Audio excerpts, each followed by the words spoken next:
Hey everyone. Hi, Nicolas. Hello. Are you I'm here. are Yeah. you were you prepared? No, never. Never. Yeah, you were kind of You always catch me by surprise. a little off guard. Off guard. So, how are you? Today's not a regular Monday. Nope. No. No, we're not having our Visual conversation. visual correspondence because Top of I'm mind. still working on it. Yeah. So, Perfect. we're going to have it later. That's perfect. That's absolutely perfect. Yes, but I'm happy to be here After after our Friday yeah, live stream. we did really, I mean, I'm not going to say we did really well because honestly, we we we can't complain about our numbers. I think they are perfect for what we do. Mhm. Like I don't go to bed thinking, I wish today's stream was, numbers were a little bit higher. I never think that. Never give it like an ounce of thought. Never waste a neuron on that. I always think it Me was a neither. perfect day. Me neither. But was it was trying to- curious, Oh, but it go was ahead. very curious that that there were a lot more people than what we usually get. And it was like a weird traffic of people. Like a cuz it was like a rush, I don't like know. a wave you of were telling people. me, Yeah, and yeah, yeah, I cuz I don't was really know. looking. I mean, I always know the kind of numbers in the concurrent viewers. Okay.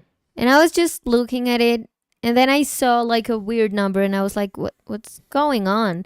So I look at there's like a graphic Yeah. in the analytics Yeah. where you can see with the pass of time Yeah. of the stream the people that are at that moment connected.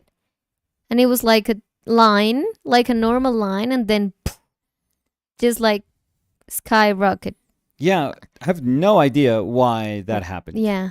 I mean, it could be a Friday thing, but it could be just nothing. Yeah.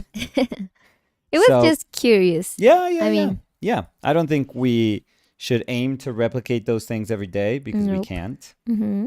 and we shouldn't care about it. Yeah.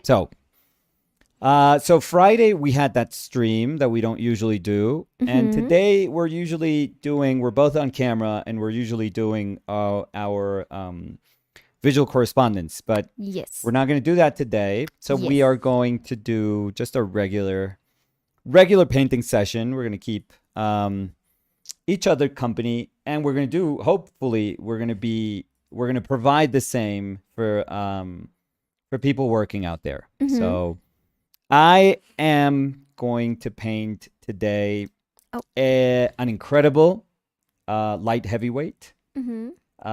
UFC light heavyweight. Mm-hmm. His name is Glover Teixeira. Mm-hmm. He's He's a Brazilian fighter. So Brazil, legal. Mm-hmm.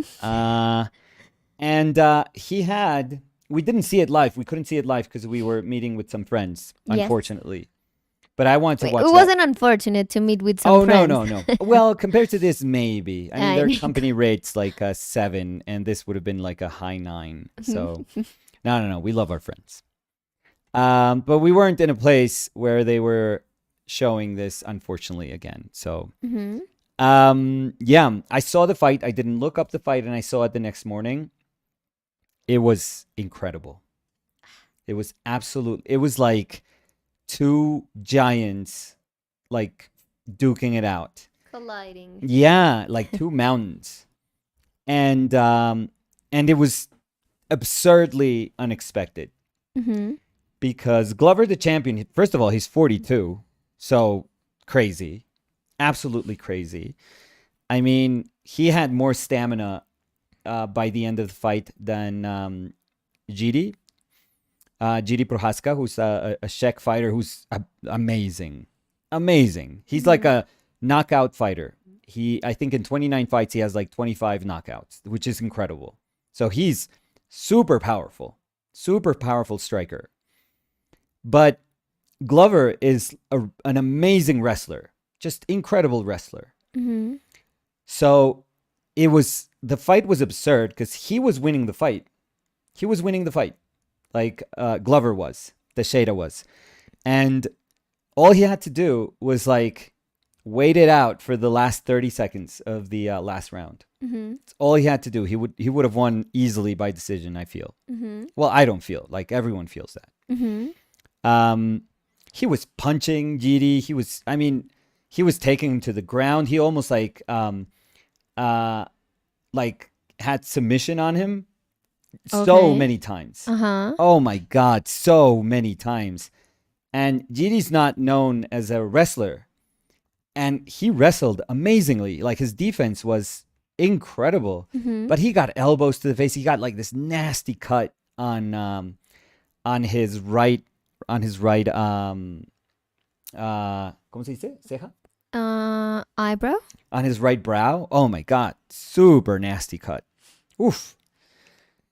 And nobody would have expected it, but the guy who is known, as a knockout fighter, he choked out Glover. It was incredible. Incredible. But the fight that Glover was doing was just, it was legendary. This dude is like 42. He was fighting like he was 20. It was amazing. And like his body is like rock. He's like made of rock. So all I could think of watching that fight was,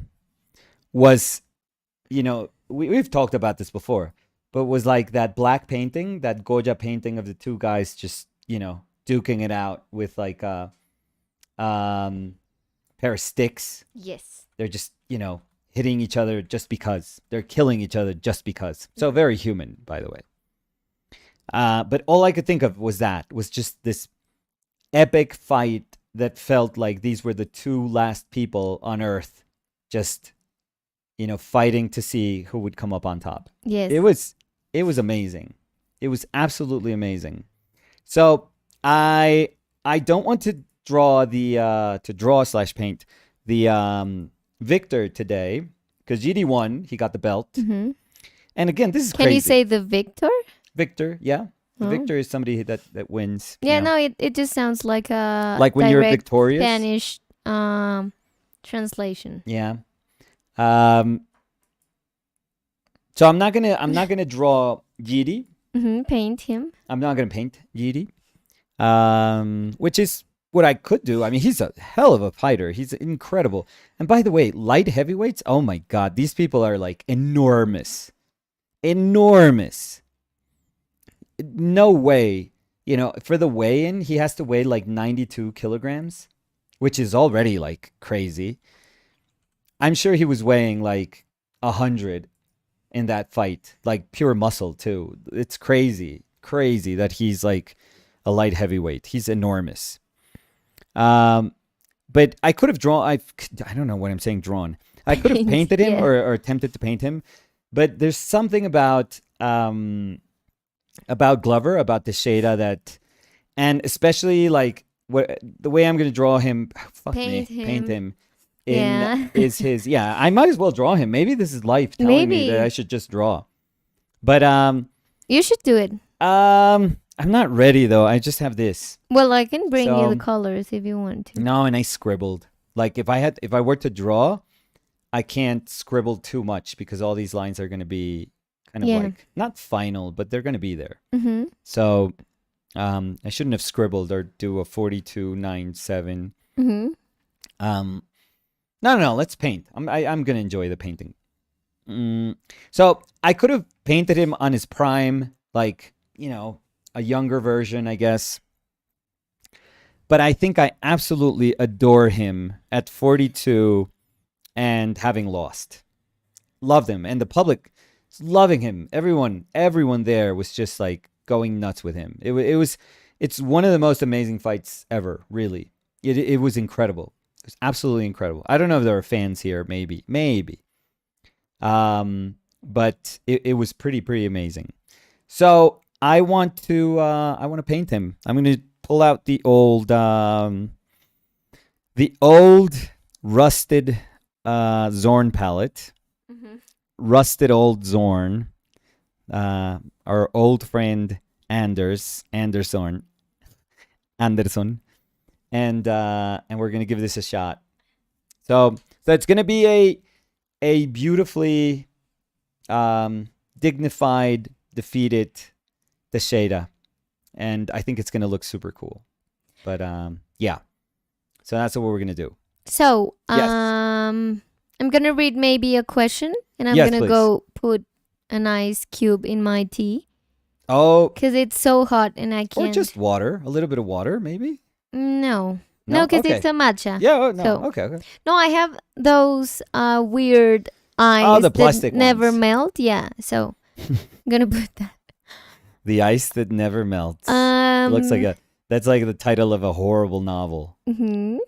No, well, it doesn't have to be horrible. I think it would be Could horrible. be a super interesting. Because if that's the best title that they series. come up with, it's horrible. Yes. So you were saying. So, okay. So first, let's say hi. Yes, please. Bernadette Neff was saying hi, guys. Hi, Hey, Bernadette. How Bernadette. are you? Kakeiro What? está diciendo hello. ¿Cómo van? ¿Qué tal el resto del finde? Todo Yo ni lo muy bien, sentí. Caqueiro. Sí, estábamos era hablando que no sentimos el fin de semana. No, muy injusto. Muy rápido pasó. Yo hoy pensé que era sábado. Nos merecíamos otro domingo, la verdad. Otros dos. Otro sábado y otro domingo. Sí, demasiada socialización para nosotros. Pero bien, bien cacaíto. Margo Delgado dice hola. Hola Margo, ¿cómo Margo, estás? buenas tardes. Cody Winnicky was saying hello, happy Monday. Same to you, Cody. And Cody was saying, I had a teacher that always said, quote unquote, just let those lines live in there when talking about preliminary marks or scribbles in a drawing. Oh, yeah, they're always super nice. Like one of the most, I've talked about this before, but one of the most beautiful concepts in drawing, specifically in drawing. I mean, it can be used to any practice of art, but its origins are in drawing. It's called Pentimenti, and Pentimenti is just leaving these marks that, for example, I'm trying to find the his shoulder and his trapezius here.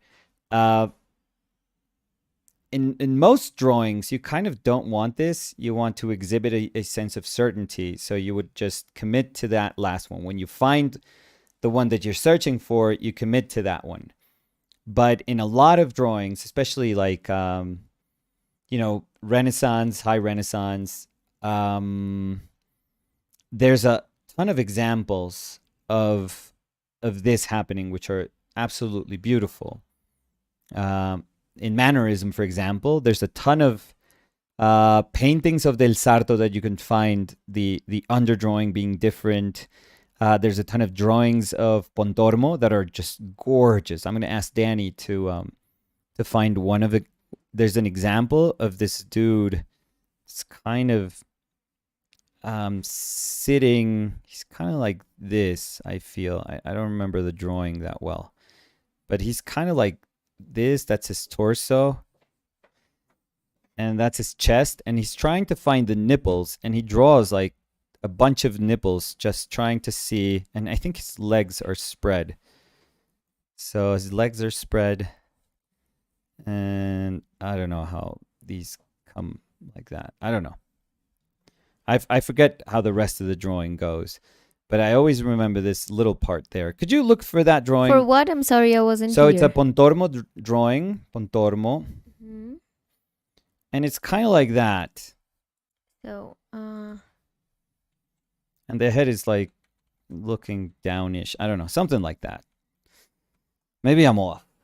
Let's see if it's a beautiful way of I have it. misremembering Pontormo.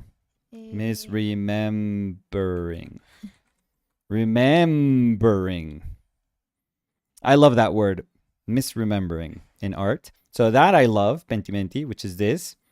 Just leaving all those marks that are kind of helping you find your way. And I love this. Misremembering, the first time I read this word was in a Jack Levine book. And he was doing like a copy of a Titian from Imagination. And Jack Levine would distort a lot and would make, a bunch of choices in terms of form. He would make like caricature-like. And it was just such a cool exercise. He tried to paint a Titian trying to see how much he could remember or misremember. And he did this whole painting and he mentioned that. So I have he it described it like that, and I thought it was amazing. on screen. Oh, there we go. So I wasn't Yes. super off. No. No, that arm. I was struggling to remember what that arm does. Yeah. Mm-hmm. So it just goes up doing. What does the hand do? It's covering? Oh, Yeah, he's because it's covering. looking up front. Oh, okay. So it's like more like that. Mm-hmm. Anyways, so the coolest part are the nipples. How many nipples? Like 3 nipples? Did you have 4? more? Let's see.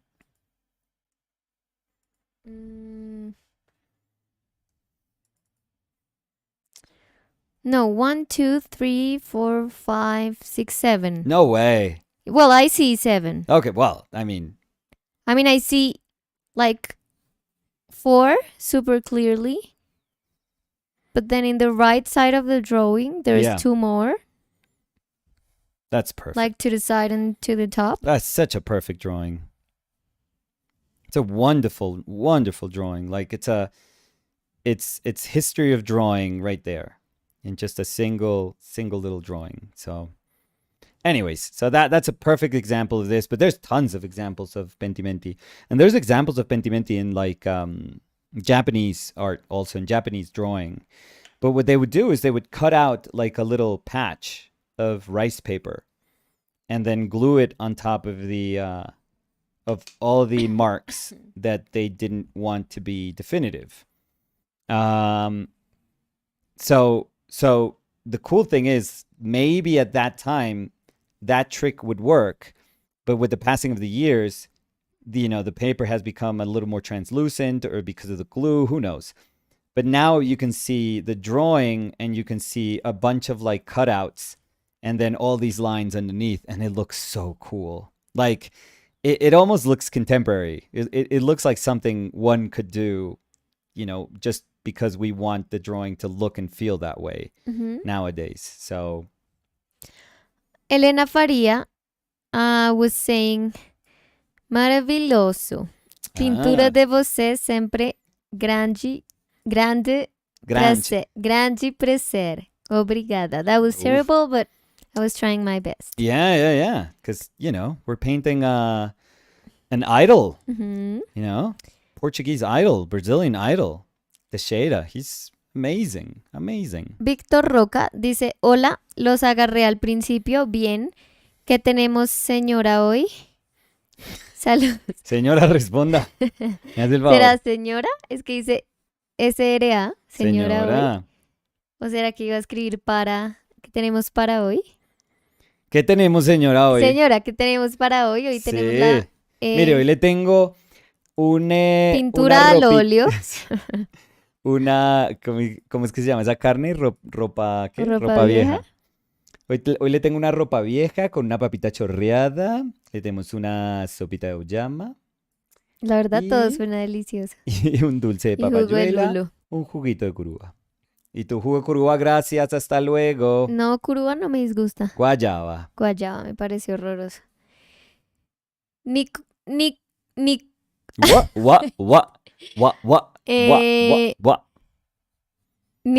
Oh my God, yeah. No, because I'm forgetting Nicola, if it's Nicola or Nicola. No, Nicola. So I went Italian. Nicolas Mijarovich, who's saying, hey everyone, can't be here today, but I will check it out later. Oh. Excited to see Glover. Perfect. Uh, But I'm guessing Nicola is more of a fan of Prohaska. I'm gonna guess. Víctor Roca está diciendo, sí, era para hoy, no señora hoy. Señora, ¿y el menú? ¿Y cómo a cuánto? ¿Y si está fresquito todo? Porque, bueno, deme 2. Bélico Duric was Bélico. saying, hello guys. Hi, Bélico. How are you? Gav, so Katia was saying hola and hello. Hi, Katia. How are you? How's Mrs. Belilovsky. How's everything going? Sí se dice así. How's everything? How's everything going? Yeah, you could say that. Yeah. Okay. How's it going? How's everything The going? shorter one is the shorter version of that is how's it going? So. Okay. No, I know that. I was just asking if how's everything going. How's everything Sounds going? kind of It's how's everything? weird, or you could just say how's everything. no. I'm gonna say how's everything How's going. everything going? It's going great. Javi Have dice saludos a todos. Happy Monday, everyone. Hi, Javi Have. How are you? Marcelo Peralta was saying hi, Danny and Nicolás. Hi, chat. Hi, Marcelo. Marcelo. Arreus Martínez was saying hi, hola. Hi, hola. Hola. Gracias por acompañarnos. ¿Será te varaste otra vez. Reus o Royce? Es R-E-U-S. ¿Quién le podemos preguntar? Sí, tengo curiosidad para poderlo tratar así sea de pronunciar mejor. Nicolás Rodríguez dice saludos a todos. Hola, Nicolás. Nicolás. Callum. Oh, hi, Callum. So Callum is back and he's saying, hola, just finished my daily painting. Just dropped in to say hi. Hopefully we'll be back later. Oh, I thought Callum was saying. No, too nice busy. Nice to hear from Callum. A Reus Martínez no nos alcanzó a contestar porque dice salgo por trabajo, hasta la próxima. Bueno, pero saludó. Sí, gracias por el saludo y por la compañía. Los 30 segundos. María was asking what really separates Caravaggio and Ribera. Oof. I'm going to be specific. So the fact that one's Spanish and the other one's Roman. So that could be huge. And even though Ribera was, pseudo-Italian, he was Neapolitan, but both very different schools. Painting in Rome and painting in Naples were two very, very different things. And Caravaggio was painted before Ribera. So you could argue that Ribera wouldn't be if it wasn't for Caravaggio. So, I mean, did they coincide? Yes. How many years? Were you checking that? So, yeah, Caravaggio. Yeah. 1571. Yeah. And Giuseppe Ribera, 1591. Okay, there we go. So 20 years. So 20 apart. years. That's quite a bit. Yeah. That's quite a bit. But that's some overlap, I guess. So, and death? So Caravaggio, 1610. Okay. And Giuseppe, 1652. 52. So yeah, so much older, Rivera. He lived a fuller life, let's say. Although Caravaggio's life was just, it was a lot. Yeah, and Rivera dies in Italy too. Yeah. He was So Rivera is called Il Spagnoletto. Let's see. Spagnoletto. Because he was he was a Spaniard in Naples. So he does have like the best of both worlds. A lot of Velázquez, a lot of that, super theatrical composition that was very much Caravaggio, very much Italian also. Flesh like nobody had ever painted, I feel. Just flesh, just like fleshy flesh.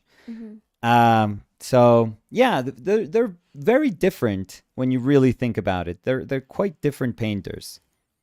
Both amazing. If I had to favor one over the other, this is purely personal. This is absolutely subjective. There is no ground for anything. I'm not going to try to convince anyone ever that one is better than the other. I would have to say Rivera for me. Yeah, Danny I was was just like, joking. ooh. Yeah. I was just You Yeah. look like the little cat from The cat. yeah, the little cat from Puss in Boots. Puss in Boots. Puss in Boots. That's what the movie's called, right? El gato con botas. Puss in Boots. I know, that sounds like I don't know. yeah. Yes, Yeah. that's the movie. From- Yeah, and No, but it says 2022. No, wait. no. Movie original. The original movie. And see the year, but I guess yes.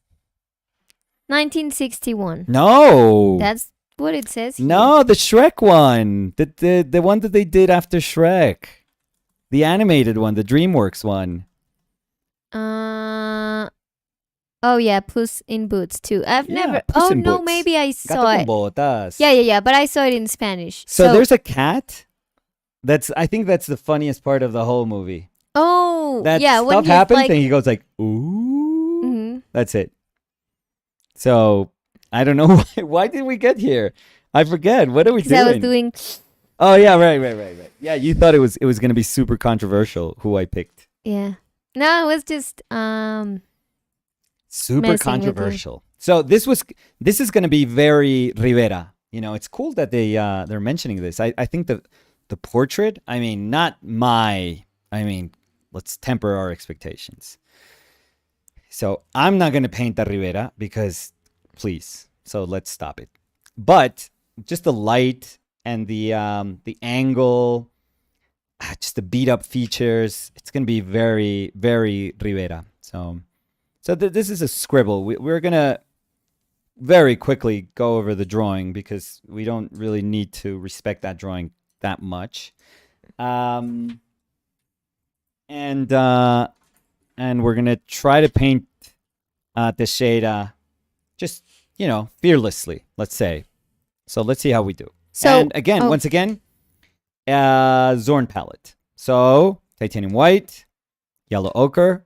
So I'm gonna be super specific. This is titanium fast drying. Okay, M-gram fast drying titanium white. But we're not sponsored by any No, you can buy whatever brand, you want. so yeah. All paints You're paints just that are being good are specific, good. but All paints that are good, and every single paint that you can afford is fine. So don't worry about it. Paint doesn't matter. Brands don't matter. But just to give credit where credit's due, or for people that are curious, M-gram fast drying white, Winsor Newton yellow ochre pale, Winsor Newton cad red, M-gram ivory black. So there we go. mi cholis was saying hello, Cholín. cholivines. Con pecueca. Hola, mi cholis. Escríbenos si sigues acá con el saludo. Lo acabo de escribir, entonces yo espero que sí De nos pronto, esté porque escuchando. sí, porque la O choli, de pronto nos escuchó y está en mute. la cholibérrima saluda. Y Y se se va. va. Bueno, pero saluda. Sí, muy amable siempre, como así, la chola. Francisco de la Poza dice, hola chicos, Francisco. quería deciros que veo vuestros videos desde hace ya 2 años. Wow. Me ayudasteis mucho en pandemia. Sois maravillosos y tenéis mucho arte. Ojalá algún día os conozca en persona. Claro, Ay, muchas gracias, muchas Francisco. Un Muchas día gracias que por las estemos por palabras. España y si estamos cerca, pues Claro. podemos encontrarnos para un saludo.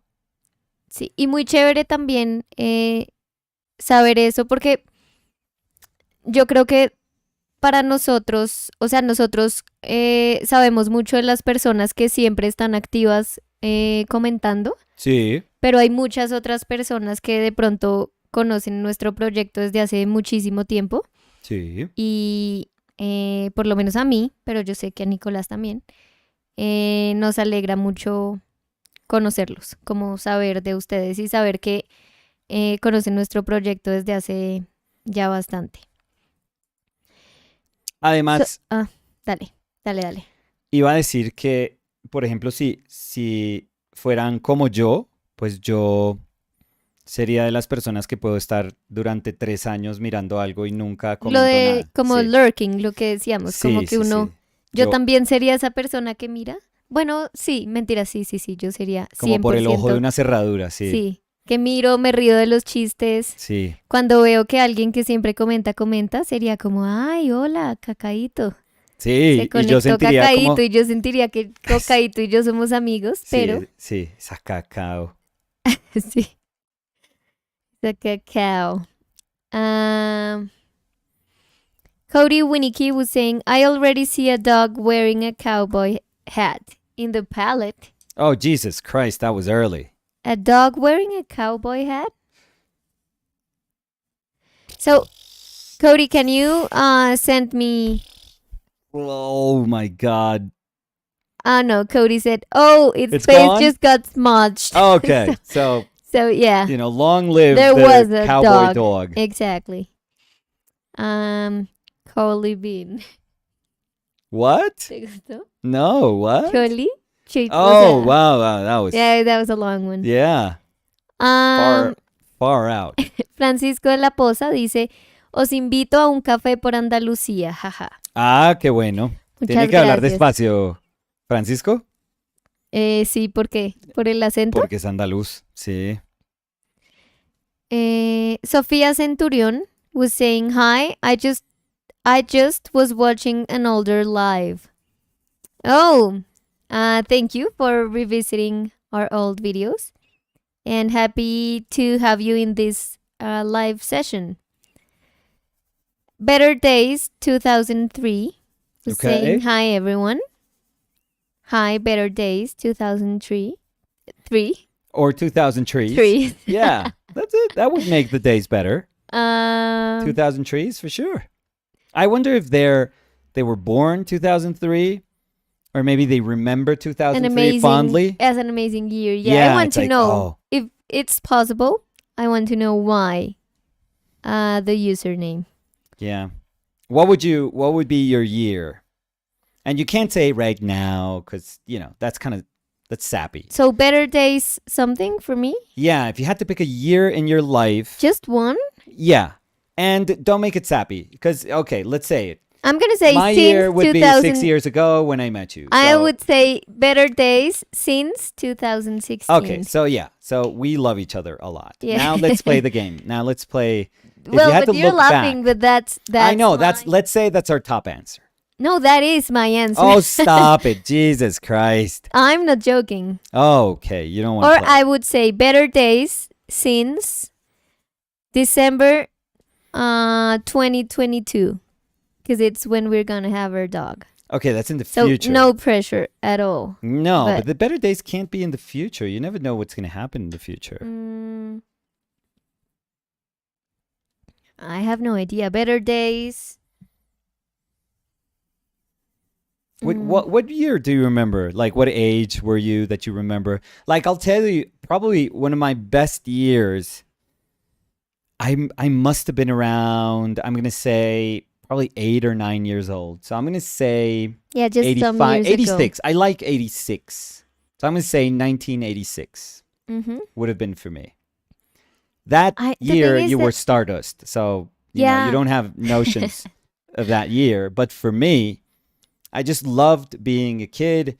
We were able to travel to the U.S. and just, I was full of wonderment because it was so different. It wasn't better or worse. Right now, I don't feel there are other places that are better or worse than our home because our home is our home. So that just makes it far more special than anywhere in this world. But I remember when as a kid, Colombia was so closed. Our economy was so close to stuff coming in, to importing stuff, that when we would travel, it was like, oh my God, what is this? Like, what is the cereal? What is this, like, McDonald's? What is And the this Colombian chocolate? And peso what are these wasn't- toys? it wasn't as devaluated as now. It was That when you travel, easier I guess it was easy. It's Because still it was like two expensive. times. It was never. I mean, it has never been cheap to travel.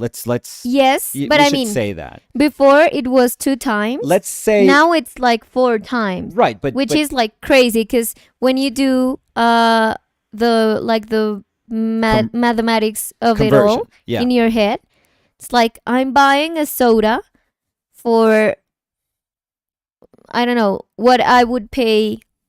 No, with this bill that I'm paying for this Okay, we're getting there. You're getting there. Soda, Yeah. I can buy 4 sodas back home. Yeah. Yeah. So it's just insane. It is what it is. I mean, Yeah. that's probably the Insane. reality for most Insanity. countries that are not the most powerful countries in the world. So, but I would say 86. Do you want to give that a shot? Do you want to give it a shot for you or no? A shot 286. No, because again, you were Of course, I'm joking. atoms in the ether. So I don't. Thing is that, I mean, it's gonna sound super cheesy, but I have like a blended happy memory of my childhood. okay, Like I don't have a specific year yeah, when something happened and I remember that. No. Yeah. Oh, I didn't in my case, I don't either. I just know that around that age, I must have been like, I was 8 or 9 years old, and that's probably an age where, you're big enough to like, I don't know, to not need like other people to play with. Let's say you can play by yourself. That was my case with like toys and stuff. So you can create like imaginary worlds, I guess. That was kind of like my thing. Mhm. But you're still a kid. You're still very much so like a little kid. So let me think. At least in my 'cause, case. maybe when I was around 10 years. Yeah. I remember I was living in like an apartment complex, Yeah. and it had a big park, Yeah. and I had friends over there, and it was amazing because it was like a private park. Yeah. So my mom and dad would let me go out and play Yeah. alone because it was all gated. Yeah. Perfect. Yeah. So I remember that. I remember I had my best friend at the moment. This, by the way, wasn't uncommon. It did change with the time that they made public a lot of parks that were closed, that were gated. They even opened that park. Yeah, many, many parks, yes. Exactly, yeah. But yeah, I remember that and I loved it. Yeah, Because I remember I did my homework super fast yeah, and I called my neighbor who was just in front of my apartment. mm-hmm. He was my best friend. I called him Guajabas. Yeah, And we would go ride our bikes or we would go play. My favorite game, and you know that, was, how do Swings, you say that? swings. Yeah, swings. But there was a specific game. Oh, throw your shoe from the swing? Exactly. Yeah. And I was a beast. Yeah, I mean, yeah, because I remember it was the swings, then like a super big concrete slide, yeah. then the basketball court. Okay, this was a good part. Yeah, it was a big one. And I remember my shoe was always landing in the basketball court. So that's a pretty good But kick. like in the second part of it, like so in the second middle of it. Okay, So the second I half was- of the court, the yeah. farther half of the court. I mean, I wish that someday we have a swing. Well, not we. It's not like we own a swing, but we go to a place where there's a swing and I can throw my shoe as far as I can, because I think that's like my super talent. Not Yeah? useful at all, but it's like crazy I mean, strong. sad that you peaked when you were like 9, but yeah, sure. No, because I played until I was like 14 maybe. Okay. So I loved it. And I remember, I mean, you know my sister. She was super competitive. She Still is is, a yes. competitive person. Yeah. And she was always frustrated because I'm 4 years younger. I'm smaller, like shorter than she is. Yeah. And she played soccer professionally. So she had more strength than me. And I threw my shoe farther away than she Ooh. did. Do you think that's why you liked it, or that's part of why you liked it? No, I think Because it's you were because dating your sister? no, because it was a swing. I mean, I loved being in a swing. No, I know, but No, but I don't think so. Cause no. I even remember that my sister was like playing soccer. Cause after the basketball court, there was like a grass section where people played soccer, Football, but okay. football, Let's football. sure. I'm Yeah, sorry. we don't. Come on, we don't say that And word. she was playing over there, Yeah, and sometimes, a lot of times, I was alone playing in the swings. yeah. So I would throw my shoes and Yeah. then go down from the swings, pick up my shoes, put them again, go back to the swings, and then throw them again. And that could be my whole afternoon. So while she was playing football, you would do that. Yeah, I was training. I mean, I was a professional Shoe thrower. shoe thrower. Well, So you did well in life, so maybe that yeah, so set you up for something. maybe around those years Okay. were super cool. So if you have to So- think about it, what would that year be? Because I want an answer. You like a year. So no, because I was gonna say that maybe Mhm. Better Days 2003 could fit me, because I was around that age. Okay, so 2003. Mm-hmm. Okay. Because the username was Better Days 2003.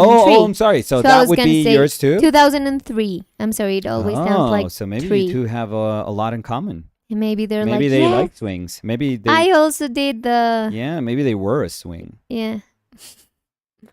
Uh-huh. Lich was saying, hola Lich, Who is that? ¿qué más? Lich dice, regarding the Gato con Botas, Yeah, Puss Lich in was Boots. saying there's a new one coming out this year. Oh, I didn't know that. Me neither. No. I guess that movie did well. I guess. Rajita was saying, ha, Hey, Regita. at the risk of revealing my age, I love that you picked 1986. Yeah. That's the year I was born. Okay, you just revealed your age. Yeah, I loved it. It so- was like, at the risk of. Yeah, the risk was high with that comment, Regita. So Yeah, I thought that Rajita was going to say, I was also a kid yeah. at the moment. Or so you could have said, I could- love that year for Yeah, personal you would- reasons. speculate about Right. the year, but But I think what you did was 100% risk. I don't think it could get riskier than that, really. Kevin Ravana said, worthy of the Avengers. So, me with my shoe throwing super talent? Or Teixeira, maybe. No, just me. That would be an amazing power. A pointless and useless one, really. But No, why? what to throw your shoe from a swing? Yeah, with a terrible, like Like imagine abnormal like this force.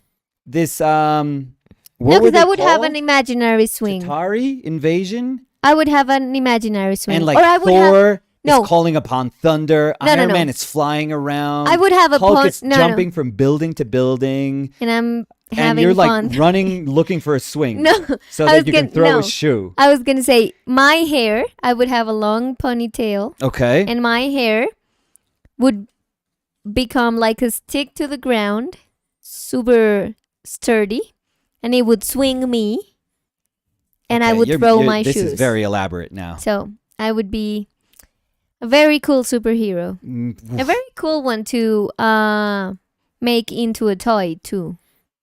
Swing girl? Yeah. I don't know. No, it's like shoe I mean, swing girl. yeah, but Shoe I mean, swing. we have to go like a Stanley and Jack Kirby era. But I wouldn't be surprised if there was somebody called Swing Girl in like the, No, but swing very girl sounds. obscure. Well, not like Swing Girl, like I will date your husband. Yeah, it's No. It no, sounds not kind of like weird. That. Not like that. No. But I'm guessing. I mean, there were villains that were ridiculous. Oh, so Probably- now you're saying that my superpower would be you would ridiculous. be one of the F class heroes, like, or villains. Maybe Marcelo can help us with like very obscure. I don't know if Marcelo has time. We always think like people have time. Yeah. And maybe they're working alongside us. And maybe Marcelo's like, dude, I'm in my job. But I need to hear like a very obscure, bad, really bad hero. Sort of like no, Squirrel Girl would be super cool, but earlier than that. Although I think Squirrel Girl is actually pretty old. But well, just to tie everything, that every time that I would look at Teixeira, I would think that he looks exactly like the Absorbing Man. Exactly. Yeah, look for the Absorbing Man, and he's like Glover Teixeira.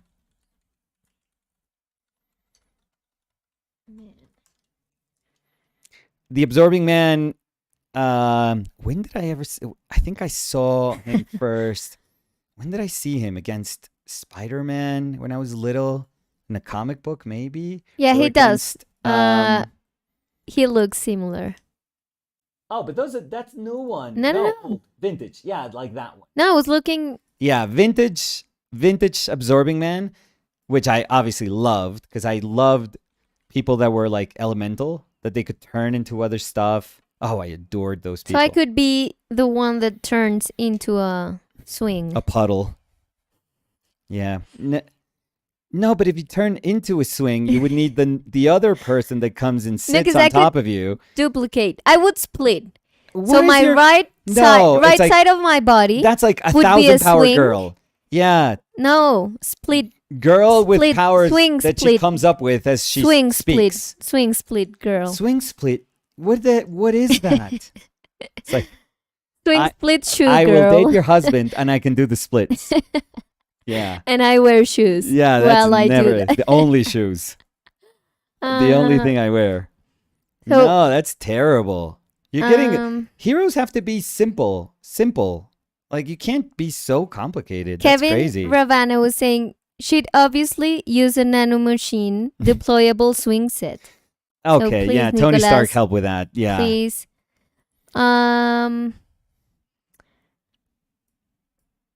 Undines was saying, "My God, I love this conversation. It is making me smile." Marcelo Peralta was saying, "Marvel always had some bad mutants, like the guy with 2 leeches." What? ¿Qué eso? ¿Cómo se escribe ese? ¿Cómo se dice eso? Okay. Leash? Leachs. So it's probably LEE. So Es que dice leech? Leach. Yeah, but it's probably leeches, which is with a double E, I think. Okay, so leeches So leeches is sanguijuelas. hanging out on his shoulders. Oh, that looks amazing. That was probably like a He-Man toy. That could have been a He-Man toy. Julia Tovar I don't know who that is. was saying, "Well, that's a perfect new character for the Pillow Woman, Monkey Head, Hair Hands universe." Yeah. That's the Julia Tovar thesis universe.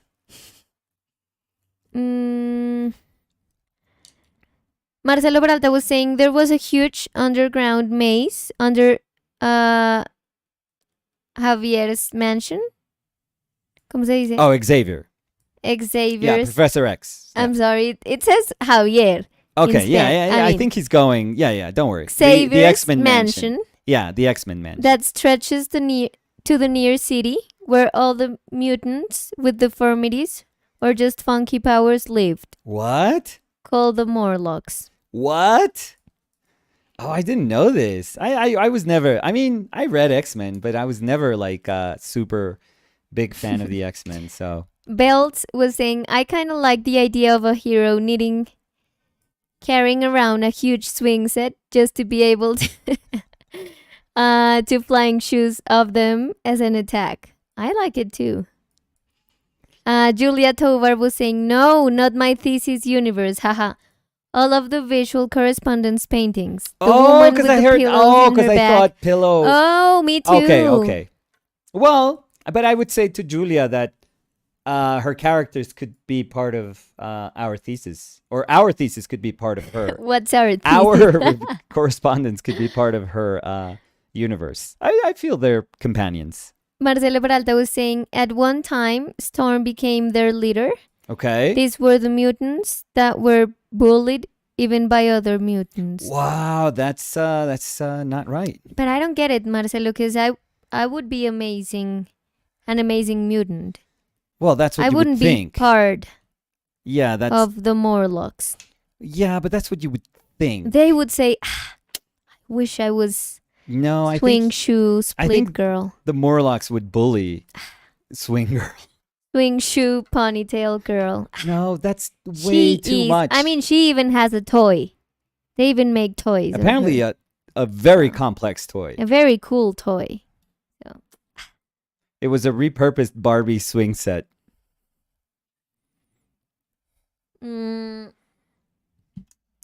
So, but imagine Yeah, if with the strength of my shoe, I could knock down a building. that's super OP. Remember, imagine But that's like if absurdly OP. like my shoe yeah, was kind of like the cape, the what? la capa? Okay, the cape of. I said cape, no? Oh, okay, yeah, but I wasn't. The cape. Because in my of mind, I'm Doctor like, Strange. what cape? Yeah, but I don't think that cape could take down a building. No, but it kind of has a personality. Okay. So we would be like a team. Oh, okay. So I would through the shoe, and Does they would it like would the swing go set around would the the swing building. set communicate with you by squeaking? Yes. So, And they come back to my foot Yeah. super quickly. oh my God, swing! Should we go and fight? Mm. No, because also if it's called swing girl, and that sound, it's not like the best combo, Well, Nicolas. but you said that the swing was sentient, like the cape, like Doctor Strange's cape. Maybe I said maybe, Okay, so and just it's not like the shoe. I wouldn't be walking around with one shoe. no with the swing set. Okay. Because that's what they were saying, that it would be awesome if you would you have to lug around this swing set on the off chance that maybe there was an encounter with But maybe it's Something. collapsible, so I have it in my a collapsible. back. Okay. No, that's why I said it was part of my ponytail. Oh my God. That's like the easiest one. Oh, the easiest. Sure. Easiest. Fernando Samaniego said, sounds like that one Austin Powers villain. Yeah, this could really this could have been like a Sean Connery James Bond villain, so for sure. But Oh, swing girl. Oh, I can't do Connery. Sorry. if thinking about your life Swing girl. and something that characterized you, what kind of superhero could you be? Because I was saying the swings, because you know that when I was a little kid, I Yeah. said that I wanted to be a swing when Which I is grew the old. coolest thing you've ever said, by the way. And I was very good, and I'm still very good. I have to train a little bit, but I'm still Where are you going with I'm a this? Very good natural at. throwing my shoes. I from the remember when swing, so- you wanted to do that at my mother's at my old house. No, but I can't because it's like super small. Yeah, but you were doing that against Pocha and Fer. Uh-huh. So my niece and Fer, which are all No, but I wasn't both even. the same. I wasn't same even age. throwing my shoe hard. You were so satisfied with yourself Ay. destroying what would be when was this? When they No. were 7 maybe? And 7? you're joking And because you were like, ha ha ha. no, Threw it farther, no. little girl. no, I teach them the game. Yeah, and then And you the bad- destroyed them. No, wait. The bad part about it is that my role became to pick their shoes and put them in their feet, so they can throw the shoes. So I wasn't even playing because You it's like played two swings. You played a No, 'cause little I bit. was showing you them. competed a little bit. I No, remember Nico, this. you I weren't even- remember this. You weren't even there because I I called was you there. if you wanted to play, and you were playing football. So- I know, but and I didn't want to destroy my, daughter and my niece's confidence. Well, you weren't even there playing with them, so yeah. you kind of destroy them in another way. Yeah. With my absence. We're joking, by the way. We're joking, I'm of not. course. Kevin Ravana said bola shoes with the laces tied together. Alejandro Morales was saying, hello, everyone. What a convo.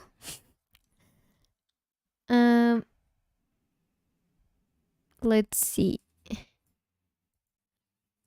Marcelo Peralta said, sometimes they had powers that weren't very useful for self-protection. Well, again, again, if you have to look for a park to activate your power, I don't know.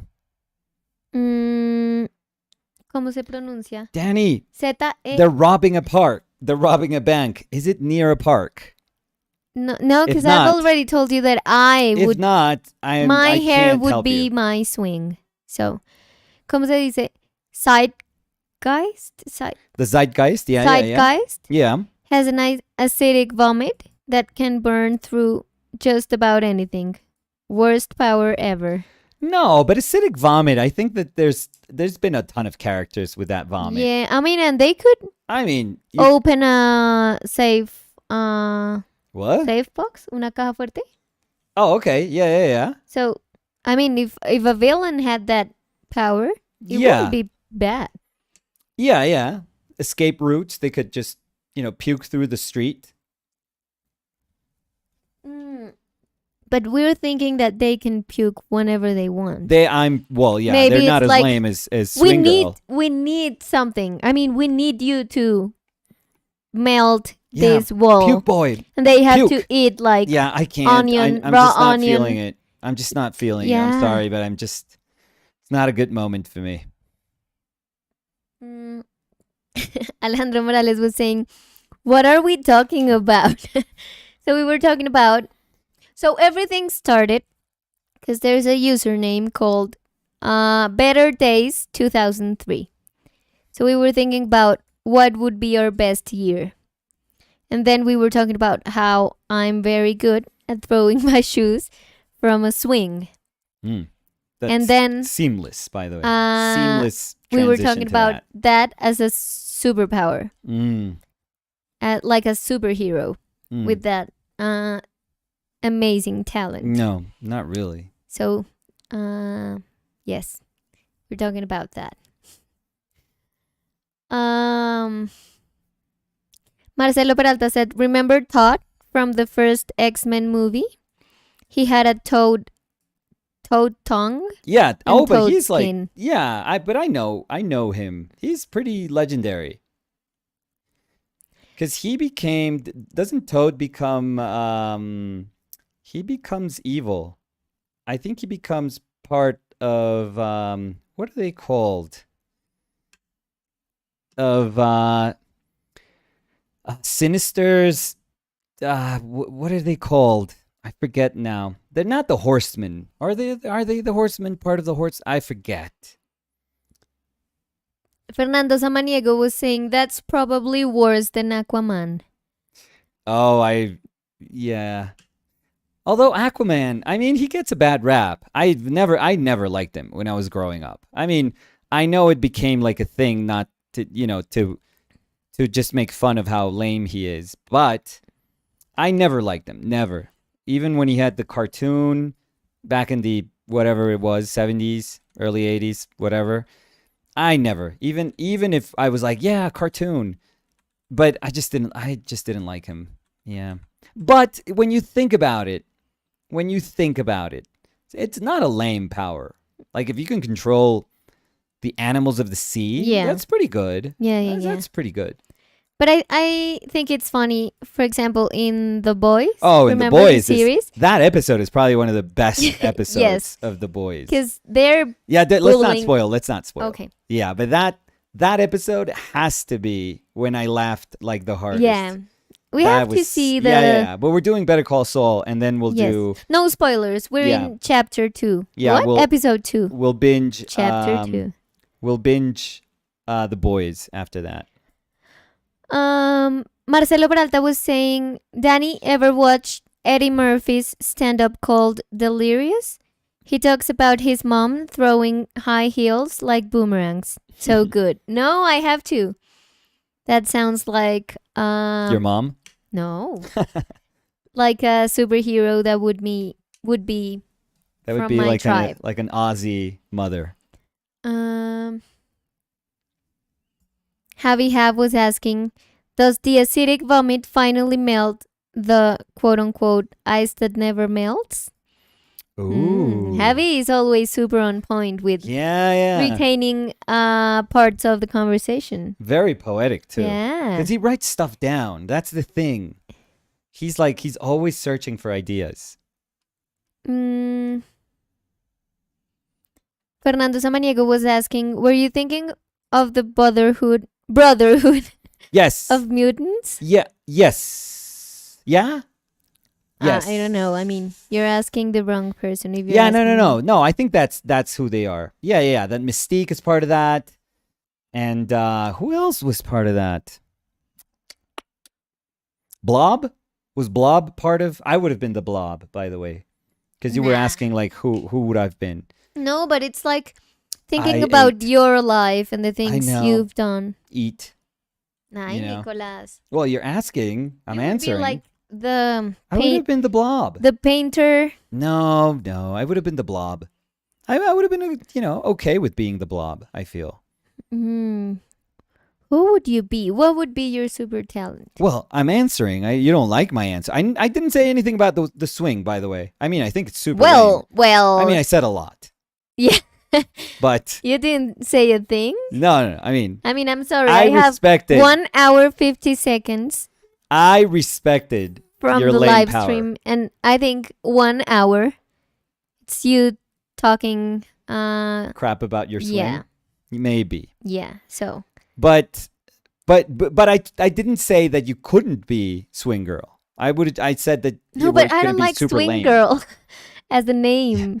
That wouldn't be my With your high superhero boots name. and your tight clothes. No, Nicolas, Yeah. no.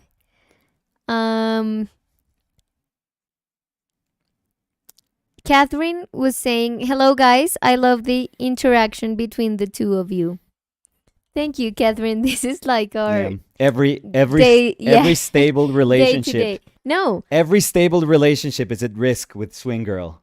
no, no, but these are the type of conversations we have Never trust swing girl. in a day-to-day base. So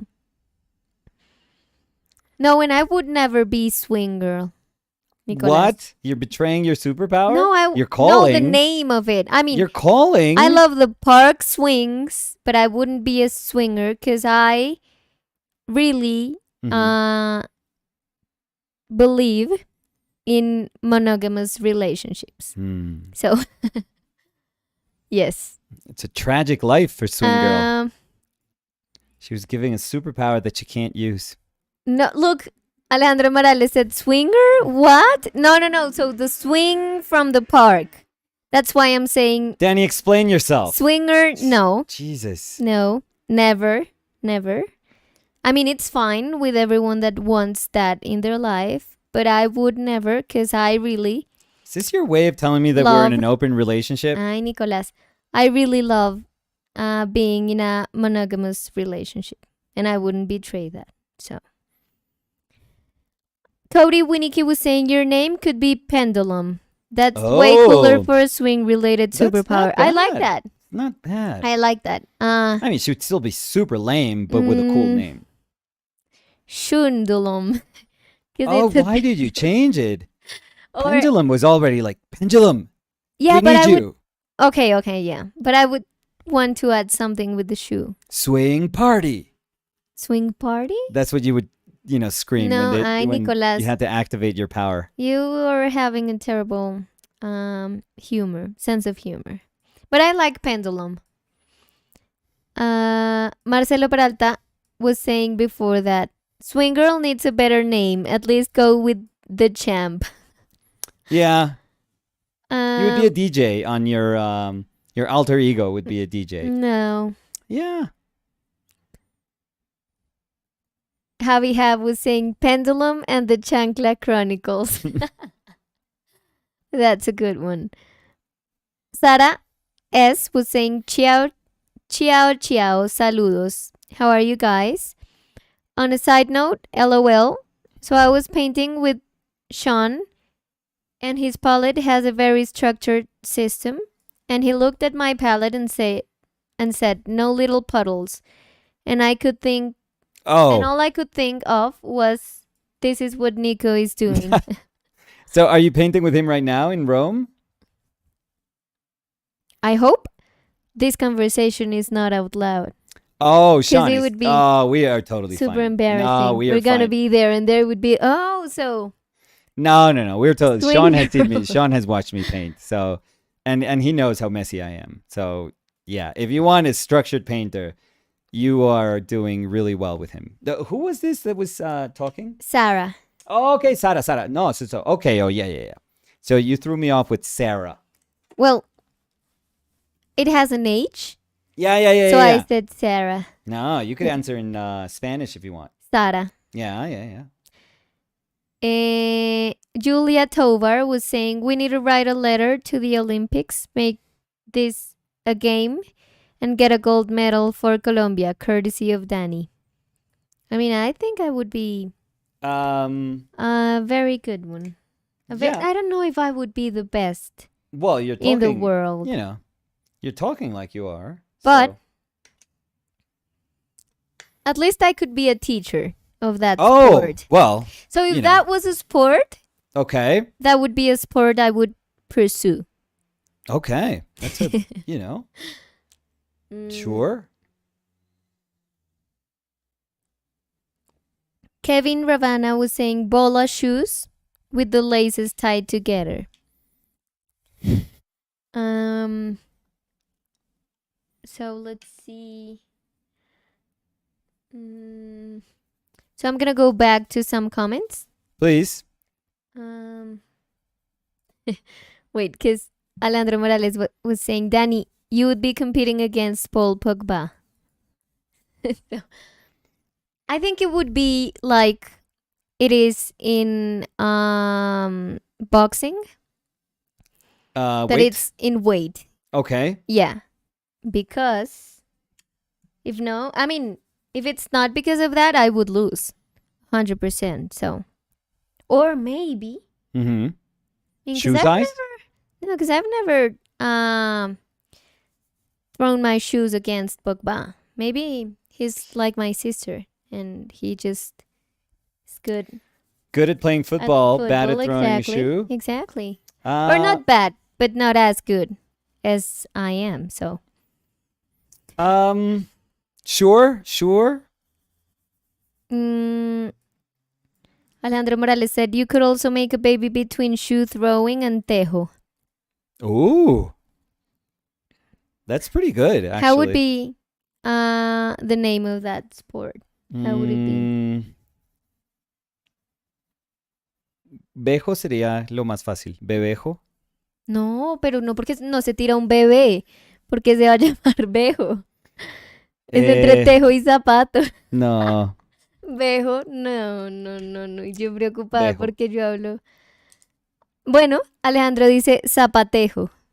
Eso Sí. suena como a un expresidente. Pero bejo, nunca, Bejo. Nicolás, porque ese sí, o sea, en ese se lanzarías un bebé.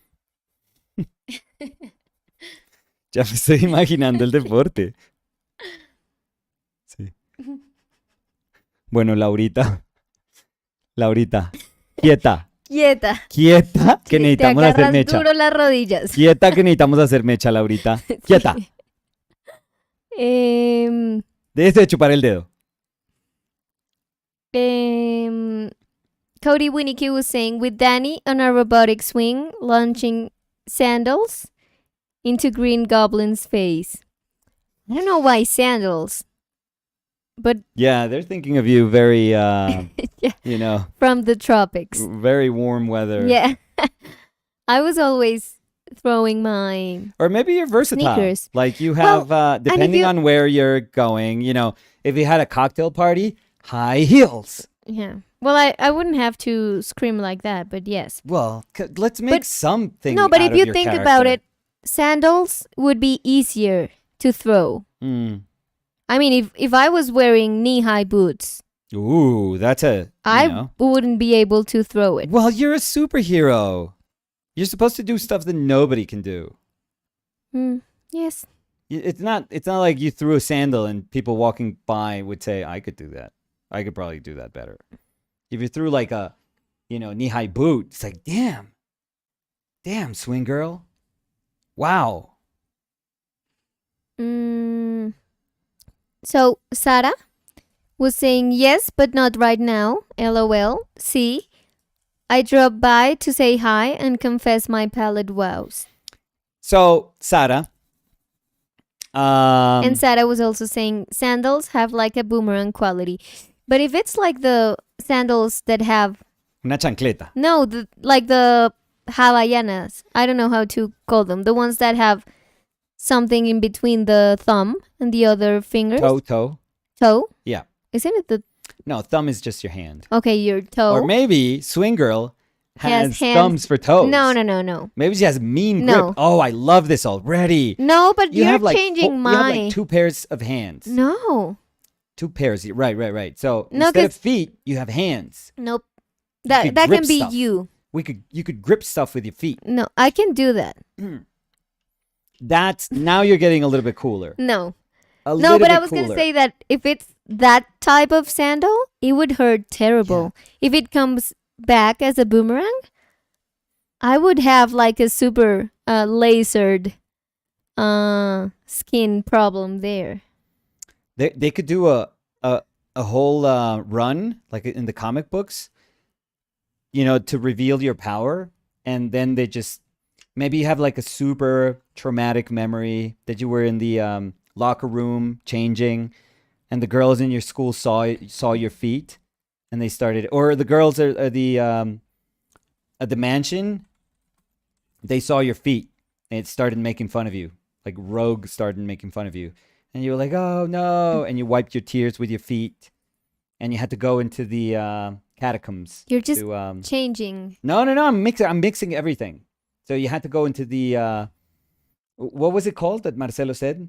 What were the people that hid? Wait.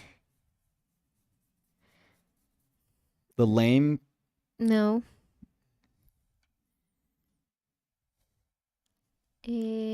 Morlocks. The Morlocks.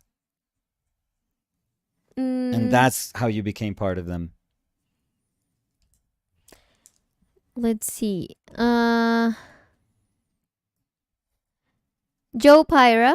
Hi, Yeah. Joe. Joe! How are you? Happy to have you here. Yeah, we sent your painting. Did it reach you, Joe? Let us know. So, Joe was saying in some parts of the UK, there is a sport at villages, fairs, called welly wangling. Okay, this is sounding naughty, but oh no! Oh, so it's like throwing a shoe from a swing, but with your hand. Okay. So it's like rain boots. Okay. And you have to throw them. Yes. But the thing is that I'm good at it with my feet, like throwing it with my feet. So it says welly throwing, also known as welly hawing, welly wanging, and boot throwing, is a sport in which competitors are required to throw a Wellington boot as far as possible. There we go. That makes more sense. Mm-hmm. So, what well, it regions? Doesn't, it's not make sense. But so I don't think this is this would be a thing that they would do all over. So what regions would you does Danny have to go to? No, because it's compete? with your hand. Yeah, and yeah, I'm yeah. not good at it with my hand. But we've already established that you got hands for feet. So no, that's something you said, but that's not who I would want to be. well, you didn't choose this, Danny. That's why it's a blessing and a curse. I didn't You didn't choose this. Yeah. Yeah. No. Oh, you would say like if you had like like somebody robbing a bank, you would say like choose wisely. Yeah, but I wouldn't like to have hands as feet. Because the thing is, no, wait. Because the thing is that I am talented throwing my shoes off the swing with my feet. Yeah. So why would I want to have hands in my feet if I'm already good at it with my feet? I know, and that's why you're so mad at life and like destiny. No, you It's would like, be. why did So you you give would me be this life? the superhero you were saying. I'm the blob. I'm eating. Okay, with hands in your feet. I would probably eat my hands. So you would have them for a bit, but not me. The Marcelo Peralta was saying if you got called for a heavy fight, you'll go with killer Dr. Martin's boot. One throw, one kill. Yes, Ooh, or those are like heavy the shoes, yeah. or like cowboy boots with the metal top. Top? No, metal What? thing. Have said thong sandals is what you're referring to. No, but that's the actual name, Nicolas. Oh, the ones at the toe? Yeah, They're called thong sandals? Yeah. Danny, everything is making sense now. I wouldn't be able to pronounce. My superhero tool. Your power in your native thong. Belts was saying Swing Girl origin story was based on an accidental hand-foot replacement surgery by a slippery surgeon. Oh, that's terrible. Yeah. Although she has to be a mutant. Yeah. But slippery surgeon? No, but you have to be a mutant. Like, oh, flip-flops. Robin was saying flip-flops. Or thong sandals. Julia dice, jajaja, thong sandals. Todo es perfecto. Fernando Samaniego said, you need a custom sole so you can leave a cool imprint on someone's face. oh, yeah. Yes, of course. That would be a must. Yeah. Your mom was saying, Usu, amazing, so good, great painting. Oh, you could say, like, I'm going to pray for your soul. And then, poof, big kick to the face. Pray? For your soul? Yes, but pray? Well, it's actually double. No, it could it's be like pray for your soul. It could be pray. It could be pray. Yeah. Oh my preta. God, Javi Hav is like saying, hell yeah. He's almost like, No, but it's not I'm going to. No, it's pray for your soul. No, because you are going to pray for their soul. Oh, because you were like super devout Catholic, Colombian. Oh my God. No, because that wouldn't be me then. Danny, You're we're just trying creating to make you cooler. We're trying to make you cooler. Yeah, but I don't want to be like a non-superhero. You throw shoes. But I don't want to be a nun throwing a shoe. What? A nun. A nun throwing shoes? Yeah, I don't want to be that swinger? superhero. Oh my God. No. No. God have mercy on your soul. Sergio's sketchbook said, one time, my mom threw her chancla at my brother, but hit me instead. I got in trouble for it. What? Why? I mean, because he was interrupting the trajectory of the chancla. ¿Y usted qué hace ahí? Sí, quítese de ¿Usted qué hace ahí. ahí? Ah, salió cascado, pero ¿para qué se mete? Métase y le vuelvo a... Sí. Siga llorando y ahí sí le casco a usted. Javi Hab was saying, does pendulum have a sixth toe? Everyone laughs at, but it's actually the part that gives you superpowers. Sixth toe has an extra sharp toenail, just in case you get into some close combat situation. Yeah, that's kind of No, nasty. Javi. No, and she has no relationships then. No. Sara dice, that would be honestly amazing. La monja con la chancla de salvación. That would be a cool character, not the character that I would be.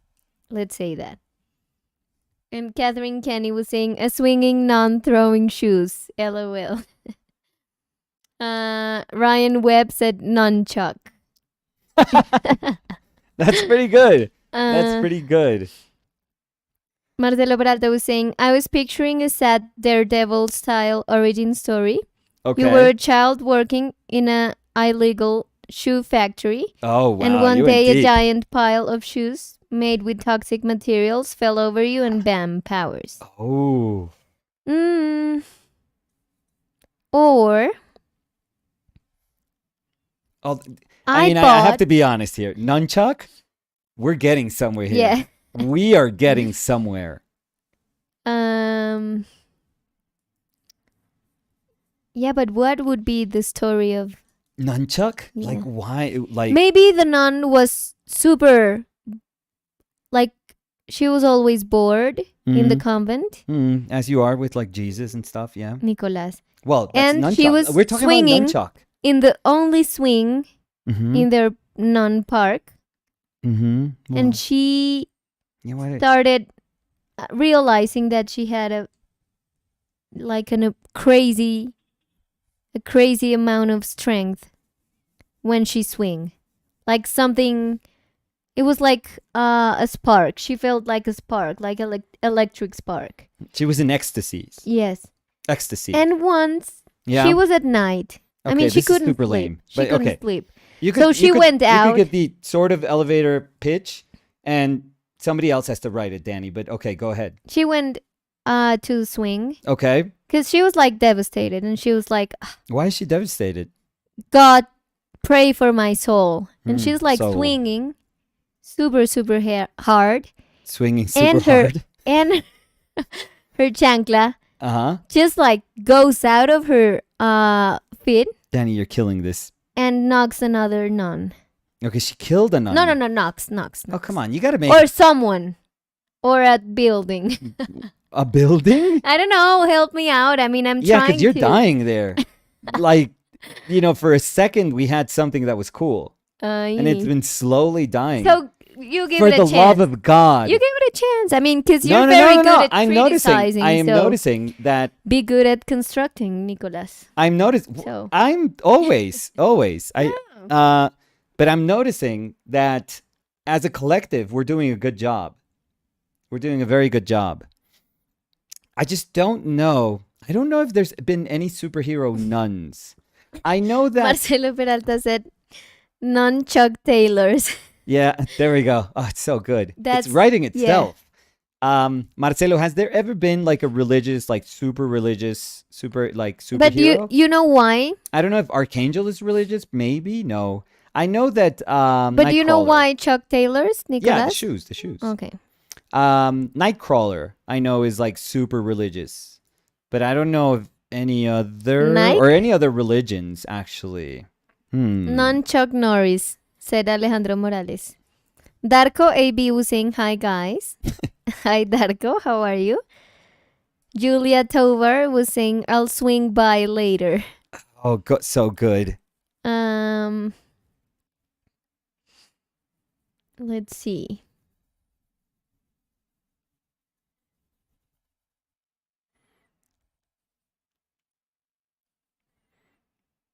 Sara was saying, we need to start a GoFundMe for a documentary on how abuelas taught us the art of chancla throwing. Luis Gabriel Lotero está diciendo saludos, grande Glover. Yo por ahí Grande. tengo sin terminar una caricatura, pero de Giri. Oh, y grande Giri. Se hizo la pelea de su vida. Julia was saying Daredevil has his Catholic side, right? Oh, right. Yeah. Ryan Webb said Nunchuck could fight Preacher. Ooh. You're getting excited now. I used to read Preacher. I don't remember much. It was pretty good. I used to love those old who was it?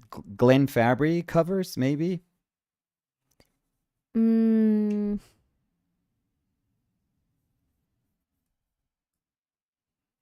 Let's see. I'm thinking it's amazing. I'm liking the character now. Yeah, I like it, but it's Although not I don't me. understand It's not the me religious anymore. angle, though. Not me anymore, Well, but thank it God. would be thank God. Yeah. But it would be a good character.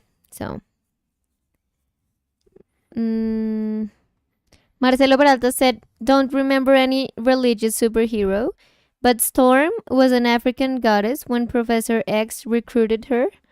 In real life, she would never give up her goddess status. Ooh. Is she a goddess? I didn't know that. I don't know much about Storm.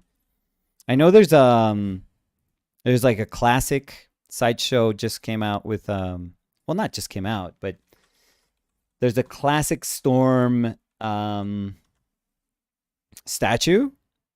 But that's the thing. Like sometimes I see statues that are like super cool, but I just don't know enough about the character. I don't connect with the character that much. But that statue was like really cool, like super, super cool. But I don't know much about her, actually. So I looked for religious superheroes, Okay. and it says Moon Knight. Oh, well, yeah, I guess. It says Moon Knight is the son of a rabbi. Okay. I don't know much about Moon Knight, to be honest. I It didn't says do. his father fled Europe for America in an attempt to escape the Holocaust. Okay. One of the most interesting thing about the character is that he's a Jewish character chosen by an Egyptian god to be his avatar of vengeance. That is, he was chosen by a god to beat up and make criminals atone for their mistakes. There's also Ghost Rider.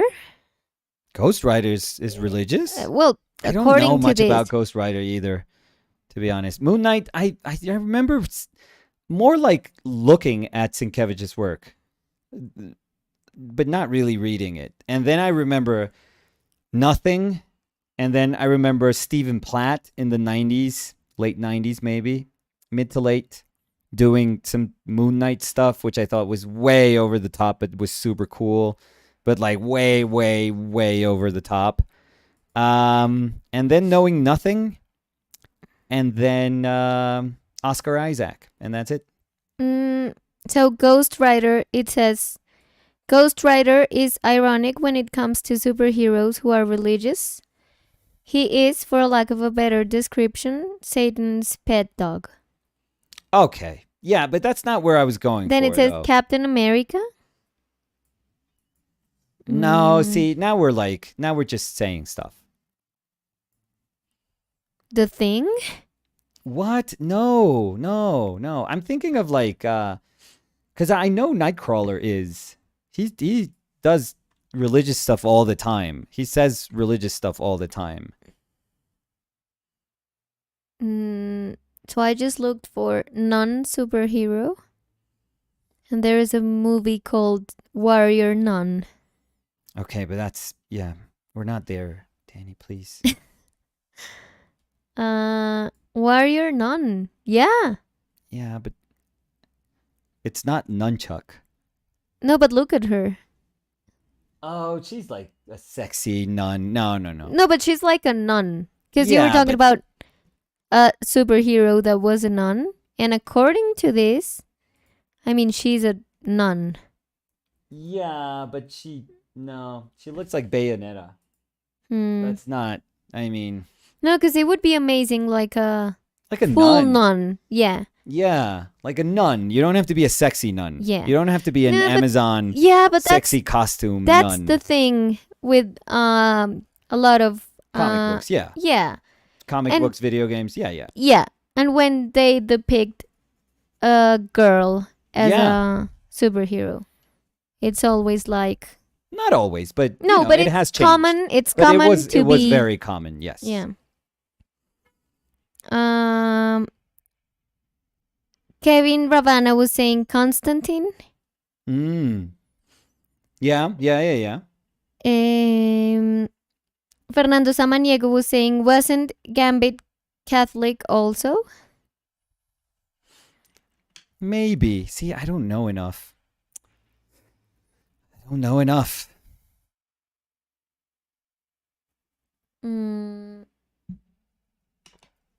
Olivero JM Mhm. or Oliver OJM was saying, hey, it's Glover. That's awesome. Yeah. Dan Dawson was saying the outline of the arm. Oh, you like that? Yeah. Yeah, because I like it too. I want to paint, and I want to paint this, but I don't want to paint. I don't know if I should leave the little cat, but it's kind of dumb. But I'm gonna try to see how we make this less work with this little bit that's gonna be a little more modeled. So we'll see. So I'm gonna go back because when we started talking about the year we thought would be our Did we ever memories, get an answer of the person that they were just saying hi. Oh, okay, so we never did. Okay. So I'm gonna They go just back wanted the to shout out. yeah. And that's it. So I'm gonna go back to when people were saying hi. Let's take it back. And no, I wouldn't take back all the story of the Anything. Your superhero origin story? nun. What are you talking about? No, not mine. I wouldn't be the superhero nun. But it started with Swinger you. shoe. It would never be like nunchuck would never exist if it wasn't for you. Yeah, but it doesn't mean that's me. So you're the it you're doesn't the mean Stanley. that's me. You're the Stanley Yeah. of this character. Yeah. And Carlos- everyone else was the Jack Kirby. So Carlos Saura yeah. estaba diciendo constantemente recomiendo a mis alumnos que los sigan. Muchas gracias y un saludo enorme desde España. Me encanta. Pero hoy no. Hoy sí. Pero hoy Si de como pronto que alguien va a llegar Sí. después. Profe, ¿Estás seguro que era ese canal? es Pero que yo creo no que me sé. confundí. Yo no sé, estaban Sí. hablando de una monja que botaba unos zapatos de un columpio. Sí, y terminaba matrimonios. Sí, que no, Nicolás. Que le pida Mm. perdón a Dios ella. Sofía Centurión decía, los conozco hace poquito, pero realmente me encanta su proyecto y me encantan las pláticas que surgen en estos directos. Últimamente los estuve escuchando mientras pintaba. Qué Ay, bueno. qué chévere, Sofía. Qué chévere. Y como decimos siempre, es muy chévere saber que les hacemos compañía, porque pues ustedes a nosotros también nos hacen Nos compañía. hacemos, sí. MCLA Film was saying hi guys. Hey. Hey, MCLA Film, how are you? Margo Delgado estaba diciendo, pues yo soy bastante tímida, pero me animé a comentar cuando comenzaron los live, porque sigo el canal desde casi el principio y como que me dieron confianza. Ay, muchas gracias, Margo. Cero juicios acá. A menos de que uno quiera ser un personaje que lanza chanclas desde un columpio. No, ¿quién la juzgaría? Te calla con la chancla. Te mete la chancla en la Dios. boca para que no. Solo Dios me juzga. Sí. Y lanza la chancla. Sí. Robert Ortiz was saying, is it worth getting real Chinese vermilion? I'm into doing a lot of old master copies and was wondering if this was essential. Love the channel. Thank you for bringing us back to painting. Let's see. Is it worth it? Well, it's expensive. So could you check, Danny, how much is a Yes. tube of Rublev vermilion? Yeah. So So, let's see how. give me 1 second. Mhm. For me. I think it's over $100. I'm gonna speculate. Maybe I'm wrong, but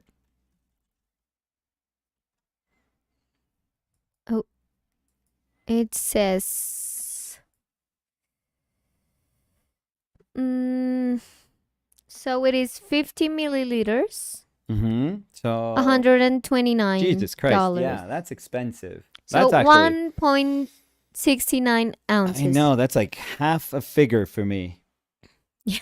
Yeah, for a tube of paint. So my answer would be no.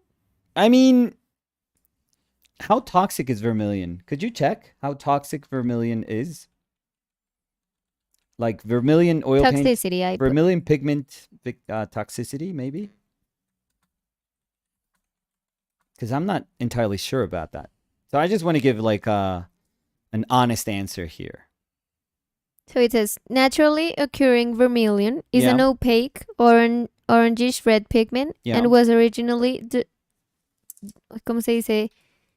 Derived Yeah, perfect. from powdered mineral cinnabar, Okay. the so ore of which contains mercury, Okay, so making it cinnabar is toxic. pretty bad. Yeah, oh, okay. Cinnabar is bad because I've used cinnabar greens and I know those are pretty bad too.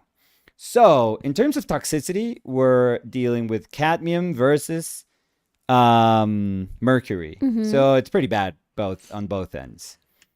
So, let's see. So, in that sense, we're kind of losing.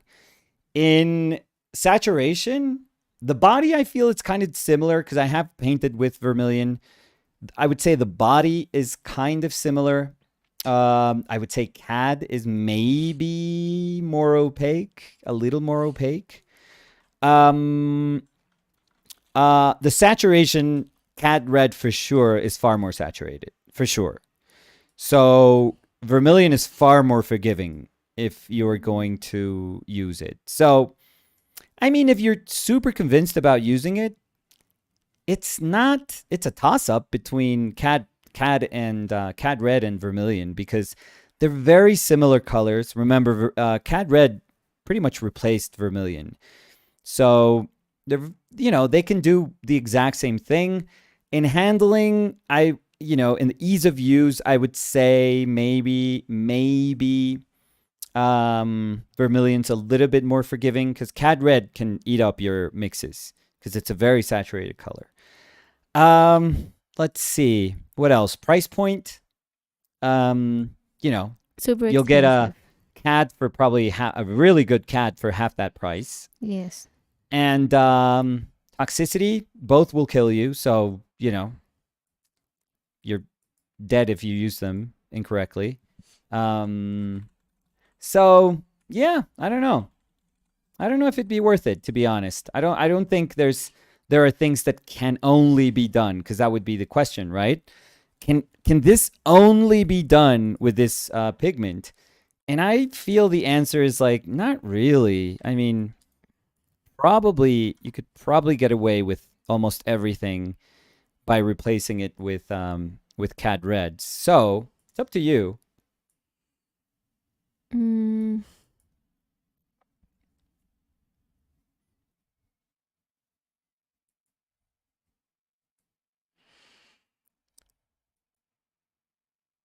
Because I was trying to read about it, and I Yeah. only found one place where they say that vermilion is more toxic.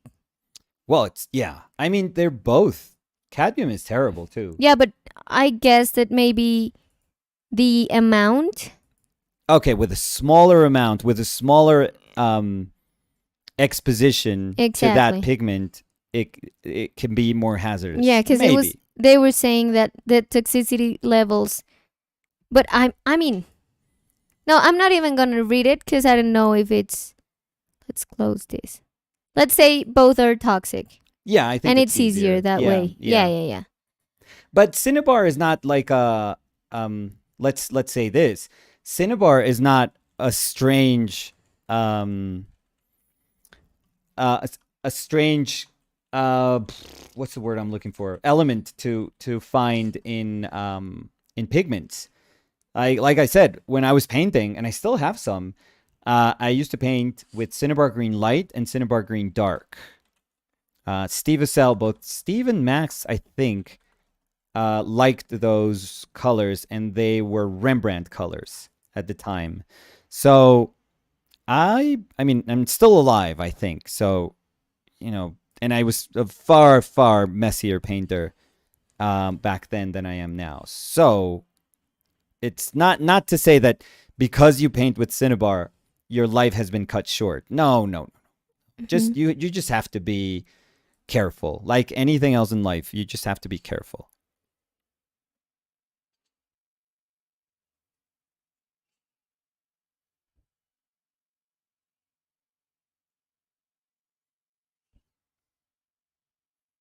Mm.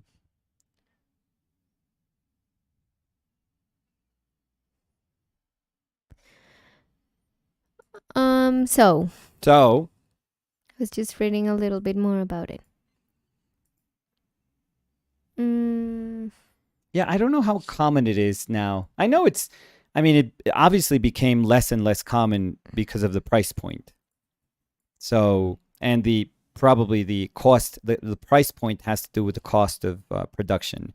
Usually when you have to deal with with hazardous pigments, it means that the production process has to be far, far more careful, which means that it's far more expensive. So Catherine Kenny was saying, I once bought a tube of Michael Harding Gen Vermilion for 140 Quid? Canadian dollars. Okay, so that's probably like It was 120, 115 bucks.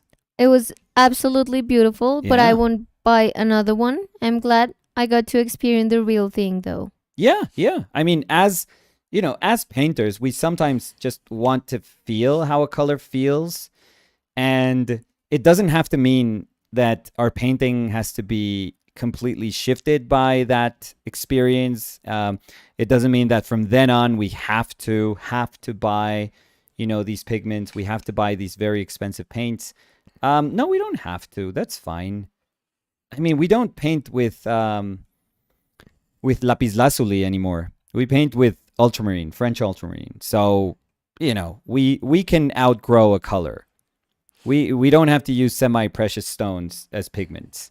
It's okay.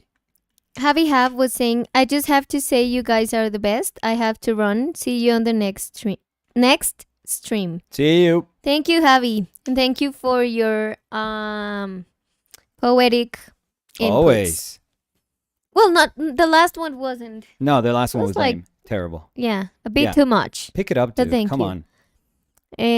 Camilo Monroy dice, de igual manera vamos a morir de cualquier cosa. Lo que creemos que es alargar la vida no exponiéndonos a pigmentos es lo mismo que no comer camarones o atún o cualquier cosa. Buenas tardes, se me pasó el saludo. Hola, Camilo. ¿Qué dice Camilo? Lapis Exilis, so Mm. shade, was saying, I don't know if I would spend that much on paint, but then I have some $300 brushes. I know. Mm, So I sent Danny a perfect yes, it was perfect super pic funny. of who I am, I think. Cuz I'll be like horrified by, Clothing prices. clothing, yeah, but regular clothing prices. Like completely regular, nothing to be like nothing to honestly react to. And I'll be like, my God, what is the world, coming to? These are ridiculous. And then I see like a $600 statue, and I'm like, that is a very good price. Yeah. That's actually No, and it's a very, very affordable. it's a very funny like meme. I don't know. Yeah, well, I don't think it's 'Cause- a meme because it's very niche, I would say. But I So, mean, it can be a meme still. yeah, I mean, I think it has to be a little more popular to 'Cause- feel like a meme. But Because I think that it had happened. I mean, in my life, we were all at the a time. store once and we saw a hoodie that it was a cool hoodie. I don't know if it was about some video game or something, and we were like, oh, that could be cool for Samu. I think it was a Simpsons one. Yeah, maybe. Because Yeah. I remember it was in the super hero. Yeah, but it was a Simpsons Aisle. one. Yeah, okay. And you were like, oh, how much is it? And I was like, I don't know, it's like $30. And you were like, oh my God, for a hoodie? And Yeah, I was maybe like, yeah, well, I think that's like a price. Like, it's not like I'm saying $3,000. I mean, I reacted So, as if you had said Yeah, 3,000. like $1 million. Yeah. You were like, no, that's crazy expensive. I mean, I can get one for $5. And I was like, no, okay, we don't have to buy it. Well, I don't know if 5, but No, make the change maybe 7. to Colombian pesos. Maybe 7. And maybe that's what you said. Yeah, maybe 7. No. So, yeah. And it's funny because the image, it says like, no, this is very expensive for a shirt. And then there's someone standing Same with- person staring exactly, at with- their like toy case. terribly beaten underwear, Yeah. like with a ton of holes in it, staring at all their figures. So Yeah. it was just heaven sent Yeah, I feel seen. for you. Priorities. Lapis Exilis, so shade, Mm. was saying, oh God, same here, ha ha ha. stingy on everything and then spend Stingy. Yeah. on everything and then spend a lot of dollar signs on something idiotic. Ha ha ha. Yeah. Idiotic. Idiotic. No, I like stingy and idiotic. I like that. Like orchids and brushes. LOL. There we go. Perfect. And which one of those ¿cómo se dice? ¿Cómo sobreviven más? Survive longer. Shade. The orchids or the brushes? So which was a better investment? Mm-hmm. Because, I mean, orchids are pretty complicated to take care of. And Shade was offering her help. Yeah. I haven't sent the picture, so I have to send you the picture of my orchid, Shade. And brushes are also hard to keep them... Photograph? Keep what? I don't know. Keep them with a good form. If you don't take care of them. So I mean, that's why I don't buy a lot of good brushes. Although I did buy shirts. Or shirts, yeah. Although I did buy, I have to say, I bought 8 rosemary brushes like these. These guys. These nuts. No, and you I have to say that you're not that bad with your brushes. You take good care of them. I wash them every day. Yeah, you take good care of them. You're like super mad with yourself when you forget to wash one. Oh, yeah. It's more like I feel like an idiot for... No, but you're careful with it. Not remembering. I wouldn't say that you're not. No, the thing is, because I buy cheaper brushes, they just splay way more easily than more expensive ones. So Shade was saying, honestly, both with me. I'm ridiculous about cleaning brushes. They are pristine. Oh, good I job. treat Good brush for you. cleaning as a meditation. Haha. Good for you. You kind of, I mean, you No. put a... No, you always hate it. Yes. And you're like cursing all the way to the bathroom when you're gonna clean them. Yeah, but then fraggle. Yeah, you're fraggle, like, "Ah," and fraggle. I'm always like, what happened? And you're like, no, I have to clean my brushes. But then you put a podcast and you're good Yeah, with I it. put something on Yeah. just when I'm cleaning them, so Yeah, it's I don't more have to like... you wanting to. But I've cleaned, I've never had anyone clean my brushes. Except you that one night that I was kind of... No, you were very sick. Yeah, a little bit. I was... 'Cause you it never felt, I take a felt nap. weird. Yeah. You never take a nap. Never. And you were like, I'm going to sit because I'm feeling kind of odd. And I went to the bedroom for, I don't know, I think I was going to grab a sweater or something. Yeah. And you were asleep. Yeah. I felt so bad because you were asleep with like a pain face. I don't know if you've seen that. Okay. When you're like super bad, you're feeling like crap. Yeah. And you sleep, but you're like in pain while you sleep. So your face... Story of my life. Yeah, no, it was so sad. And I was like, maybe he's going to be mad, but I'm going to clean the brushes. And then you woke up like at 10:30 and you were like, oh, the brushes. And I told you that they were clean. Because I mean... No, I felt bad. No. I mean, I felt grateful to you, but I felt bad. No, I was super happy cleaning it. No. You know that I don't like... There's certain things that I just feel that I have to do. Yeah, but again, it's not like it's something that I'm going to do always. Yeah. I mean, sometimes I'm super frustrated and I have like wood shavings everywhere and you offer me to clean up. Yeah. I feel it's like the same way. It's like trying to say, hey, I know you're not in your best moment. Can I help you with something? And the only thing you could help me with my wood carving is like picking up the shavings, and the only way I could help you with your painting would be cleaning the brushes. So I think it's like kind of the same thing. Okay, you're right. Cody Winnicky said, I love my rosemary long flats. I try to make them last as long as possible. Yeah, I didn't quite... Oh, long flats. Yeah, I bought long filberts and, not extra long flats. So ivory filbert, which is not super long, not extra long, But and then I bought the long flats, some long flats too. But not extra long, because I have one extra long that is kind of pointless for the way I paint, because it can't hold a shape, and it's too long to like put paint down. You need like a super nice surface, but that's not my case. So And I think that also like a soft touch.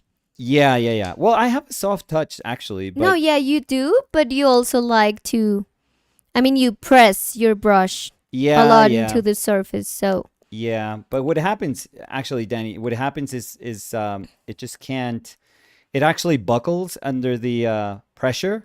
mm-hmm, So if you put a little bit of pressure, it just kind of, it's so long that it just Mhm. kind of flops around. mm-hmm. So, you just need to like load it with paint. Yeah, but And then just can you move kind of- a little bit to the Why? yeah, no, because the jacket is moving. Oh, okay. Sorry. No, I get what you're saying, but I think that also you have to be super, like, extra gentle Yeah. with the touch. And medium helps. And I'm not painting with mediums. Mm, So That's true. so that's also like makes it a little more difficult to really take advantage of those. Camilo Monroy dice qué bonito, Dani. ¿Qué? No, lo que hacemos, supongo que lo que describiste de lavar pinceles o algo así. Sí, pero sí, o sea, lo que yo decía es más como una manera de preocuparse por la otra persona, no es como... Y yo sé que tú te sientes mal, pero es como lo mismo que cuando yo me siento mal si me dices, o sea, si me meto a bañar y es como ya limpié toda la madera que hay, además por toda la casa. Porque es que cuando yo tallo, de verdad es impresionante. Un castor te O vuelve. sea, uno abre el baño, abre la taza del baño, hay pedazos de madera. Uno abre la nevera, hay pedazos de madera en todo lado. Entonces, Yo voy a orinar y me cae un pedazo de madera. Yo digo, no sé qué está pasando. yo me baño y cae madera también. Entonces, sí es complicado. Julia Tovar was Who saying is that? $600. Uf, ahora que la multiplicación es por 4, pega duro. Por favor, aquí no hablamos de conversión de... Sí, por favor, Julia. ¿La bloqueo otra vez? Sí. Pero son las estatuas, por eso es que no tengo tantas estatuas.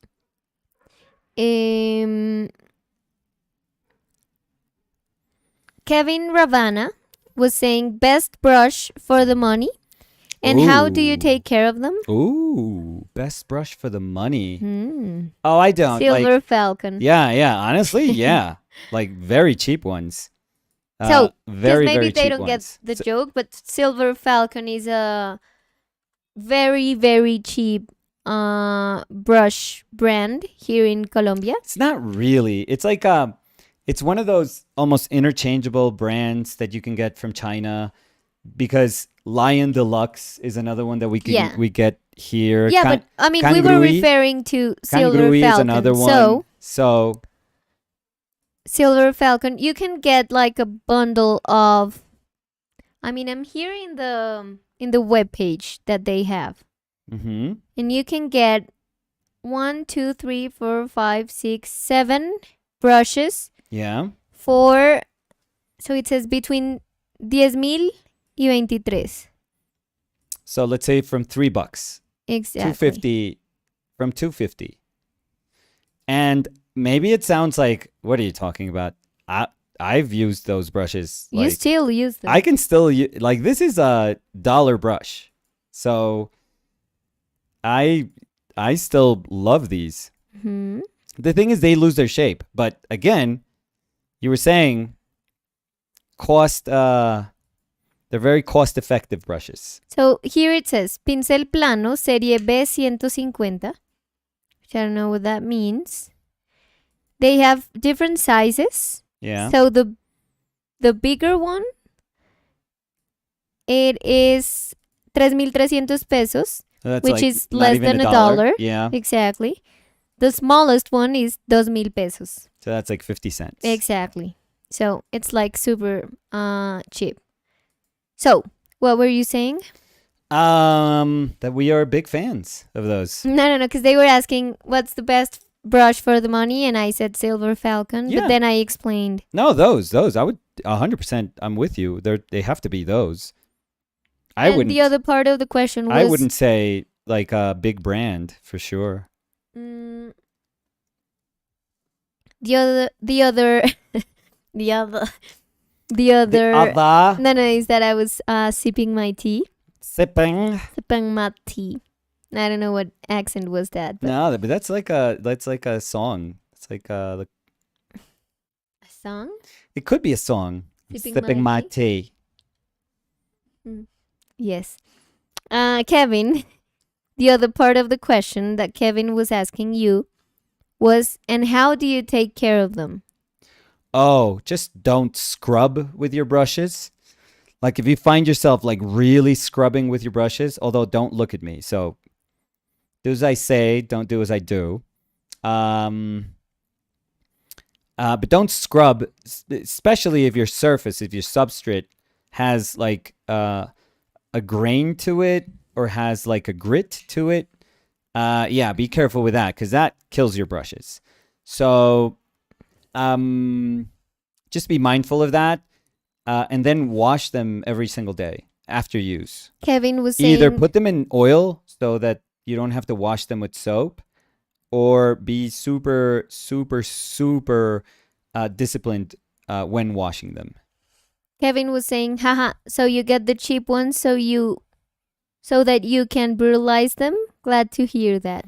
No, but you actually take care of the cheap ones I actually too. I actually take care of all my brushes. The thing is Yeah. they just because they're cheap, they don't hold their shape, as much as a I'll be back in a sec because I want to show some of my, like a brush I have.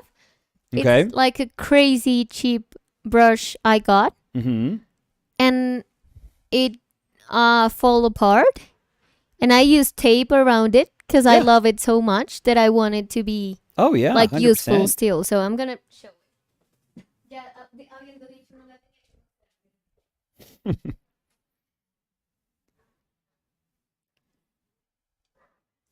I like the brushiness of the portrait.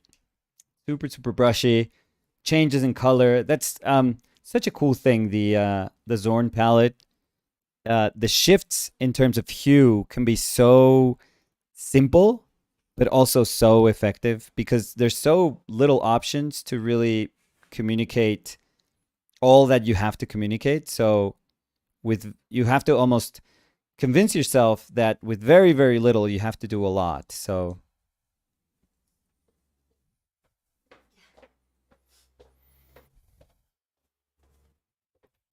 so it's this one.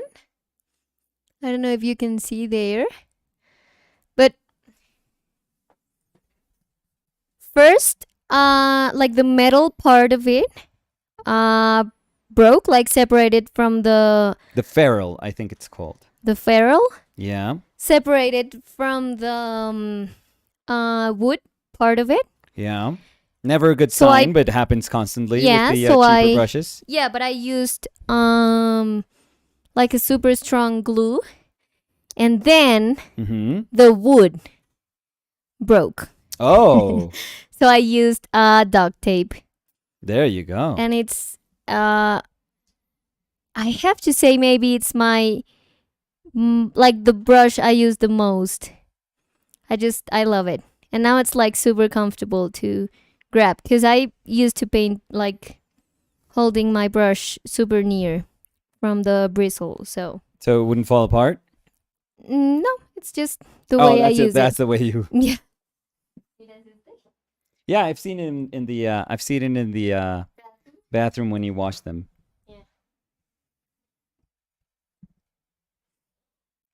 Uh,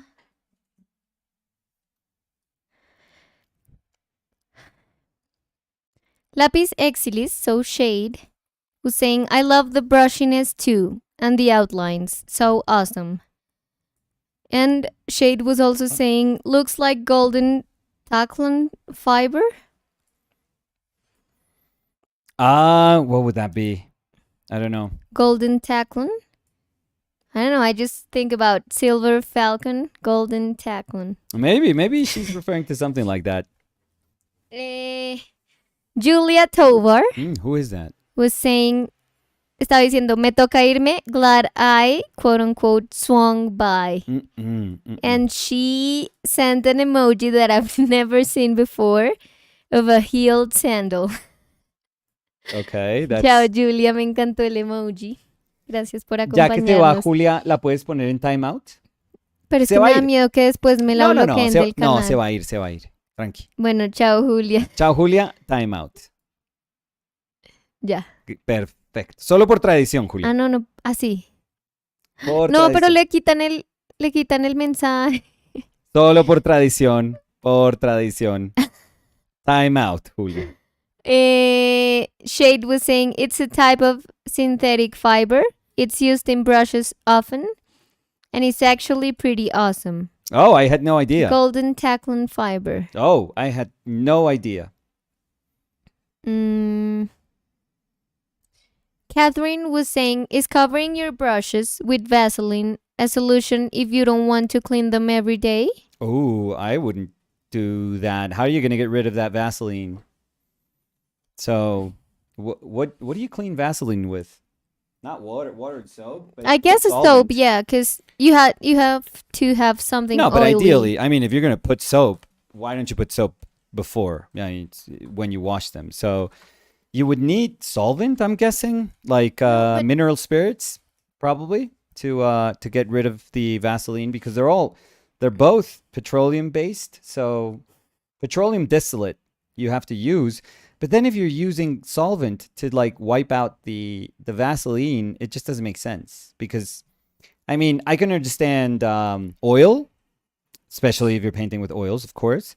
But no, Vaseline, I at least I haven't heard of anyone who does that. I wouldn't be able to recommend it, to be honest. So I looked for how to clean Vaseline. Yeah. And the first video. Okay, there's a video. The person looks like Dennis. Look. Oh, yeah. Like 1,000%. I was like, did Dennis did a video of how to clean Vaseline? Dennis D'Alessio could do a video of how do you clean Vaseline. But it's like 100% him. It's like a baby brother. I Yeah. had to like zoom in. Yeah, double take. So.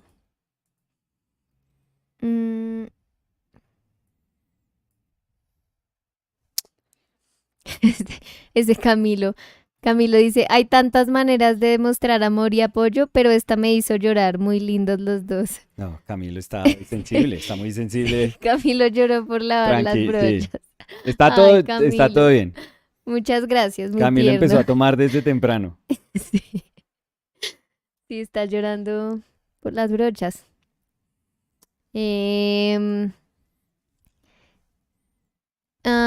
Jordan was saying, is it not enough to only clean your brushes in Terps/Gamsol each day? Should I clean with soap too? Instead? I've only been using Gamsol. Yeah, you don't want to leave solvent in your brush. So Gamsol is a solvent. It seems like a nobler solvent, especially because it doesn't stink. But don't be mistaken. It's still very much so a solvent. It's still very much so a strong solvent that if it has to get rid of oil paint, if it has to get rid of, varnish or any other sort of medium that you're using for oil paint. So yeah, because that would eat up your brush, no? Exactly. So if you leave solvent in your brush, which for sure you're going to leave in your brush because solvent or oil remain not just in your bristles, but all the way down here, in your ferrule. So that's going to eat up your bristles. So yeah, I wouldn't recommend that either. You have to take that solvent off some way. So Catherine, when they were asking about the Vaseline solution, yeah, they were saying wipe them with paper towel right before you start. Um. Oh, so you kind of encapsulate the painting, Yeah. or the no, I guess you clean the excess paint, then you Yeah. put Vaseline to kind of like shield the brush, and then you Yeah. clean it to start painting again. Yeah. You do it so that there's no oxygen. Like, Yeah, no, I get it, but yeah, I wouldn't recommend that. I don't know if that's like a regular practice. Um, because there's gonna be Vaseline in your brush. yeah, like residue. Yeah, and for sure, like petroleum distillate is not a weird thing to use as a solvent in paint. It's not. It doesn't dissolve everything though that we use. So I'll give you an example. The Mar varnish can only be dissolved in turpentine. Can only, like, period. So let's say you're doing that, but you're also using a medium that has oil and terps and Damar varnish. So if you're using Damar varnish from a bottle, it has terps in it. It 100% has terps. So I don't. What happens when you mix something that's has a solvent that's not compatible? It either kind of gums up, it either becomes stringy or cloudy. Like, there's tons of ways of solvents of the solution, the resulting solution. Well, not solution because it actually doesn't dissolve, but the resulting thing of telling you, hey, this doesn't work. This doesn't dissolve this other thing. So I would be extra careful. I don't think it's proper to use Vaseline as, I mean, I know what you're thinking and I know what you're doing, but I would say, put them in a box and put them in the fridge. If what you're doing with the Vaseline is not wanting oxygen to get to your bristles, so put them in the fridge. One of those lids, one of those closed lids. Put your brushes in there, close the lids, put it in the fridge. You're good, and you're gonna be fine. Yeah, but Vaseline, I don't know. Can anyone else guide me with this? Because I just don't. I've never heard of that. So maybe it is common practice, but I've never heard of like fellow painter friends doing that. So I don't want to like say, oh my God, what are you doing? I just don't know that that's common, to be honest. So I just Googled that, Yeah. and I found a website. It's called Pro Tool Reviews. Okay. And it says if you want to keep your oil-based bristles soft, Okay. try applying some petroleum jelly before storing. Okay. To remove the Vaseline, just rinse the brush in paint thinner. Okay. But So- yeah, that's what we were saying. And shake it No. dry prior to its next use. Yeah. So it's like, because they're trying to say use Vaseline, use petroleum jelly to Yep. keep them soft, but then you take that out with thinner. So it's Yeah. like if you're trying try to to avoid protect them, but then you're gonna exactly, if you're avoiding harm using them. solvent to clean them, and but then you have you're to use using- solvent to take the Yeah. Vaseline out. It's like that's not doing anything. I'm sorry, but that's not doing anything. Let's see. Hopefully that makes sense. Hopefully you don't see our comments as just like, oh, what are you doing? It's just that we're trying to make sense of why. Like, I totally understand why people would do that, but I also understand why it doesn't make sense to do that. So someone was saying in a art blog, Yeah. I use Vaseline to clean my oil paint brushes on the advice of a well-known oil painter. And someone answered, hi, Vaseline is not a drying oil like linseed or walnut oil. If you use it because it is convenient and it works for you, I would recommend you clean the brushes thoroughly with soap and Thoroughly, water. yeah. Thoroughly, I'm Yeah. sorry. Vaseline no. is a petroleum product. Yeah. And not compatible with oil paints as far as the actual painting process is concerned. Yeah. An excellent product I've been using for 30 years is Terpenoid Natural. Yeah. I mean, that's a solvent too, but Mm, but I mean, that's what people usually do. You have to, If you're already using medium, chances are you're already using a solvent. And if you're already using a solvent, then like the life of your brush will shorten for sure. I mean, this is not me, but it is pretty obvious to see how if you don't use solvent, you won't have anything eating up your bristles. If you use solvent, it is going to affect your bristles. Like solvent doesn't eat just the oil in your paint. Like it will, and for example, natural hairbrushes, oh my God, solvent destroys natural hairbrushes. Like soft natural hairbrushes, for example, they are so affected by solvent. Are they affected by soap or harsh soap, for example? Yes, for sure. But I'm going to say that the degree in which they are affected is much lesser than the one where you put solvent, where you have to clean with solvent every single day, or where you choose to clean with solvent every single day.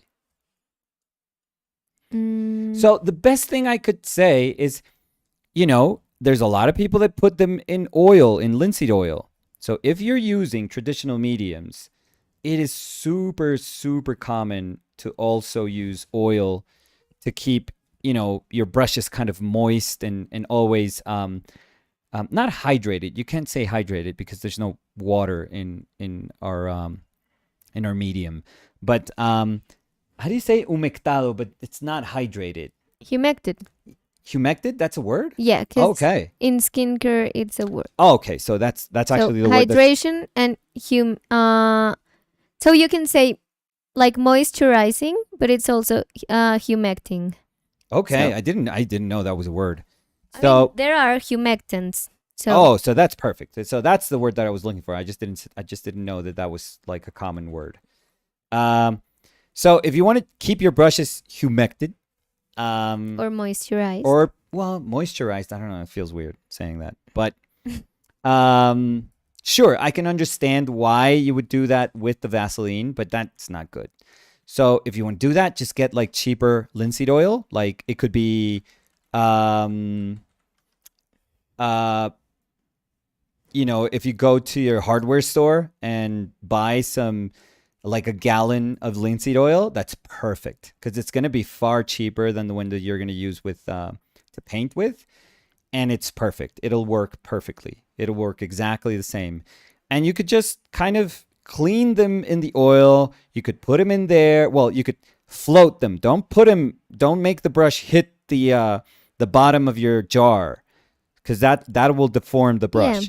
So if you have like a little contraption that can just make them float in the oil, fantastic.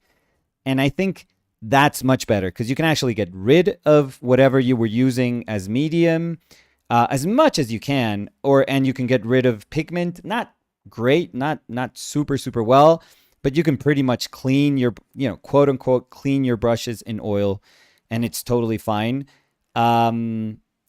And if you are using traditional traditional mediums to paint, you're fine. You're totally fine. So I would suggest try to change your Vaseline for just oil. So let me try to read some comments. Please. Yes. Around this topic. Yes, please. So Tom Jordan was saying, I had no idea until now. I had just cleaned them in Gamsol and left them in the freezer overnight. Thank you so much. Shade was saying, I know people use baby oil and then just clean with stand oil or something before painting. Okay. I don't know what's in baby oil, so I don't know exactly what's in baby oil, so I wouldn't know. And Shade was also saying, yeah, I don't use Gamsol on my sables ever. No.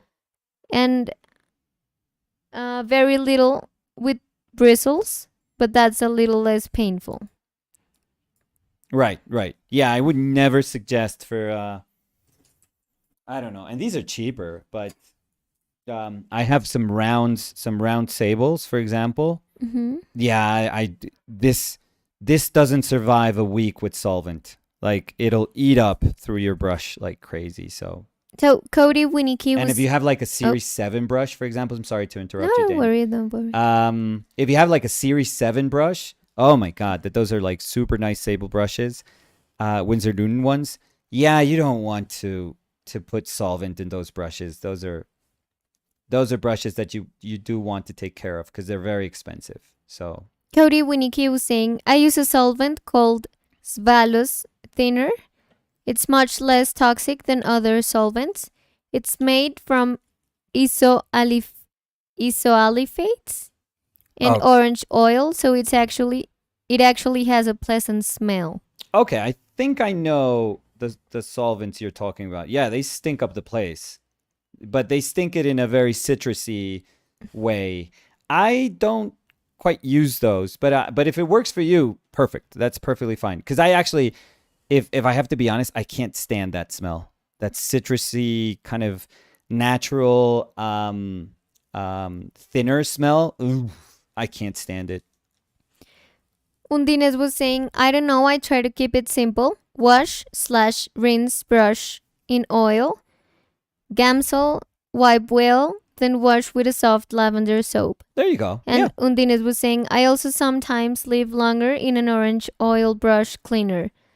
Zest, it is the brand, I believe. And they were also saying, I've heard people use corn oil. And then they said, oh wow, so even Gamsol can accelerate brush bristle deterioration? Yeah. Yeah. Gamsol is a solvent. Is 100% a solvent.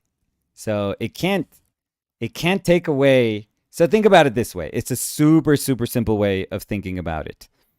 It can't wipe away pigment and oil and solvent and varnish and balsam or whatever you're using as mediums, or liquid like alkyd mediums, synthetic resins.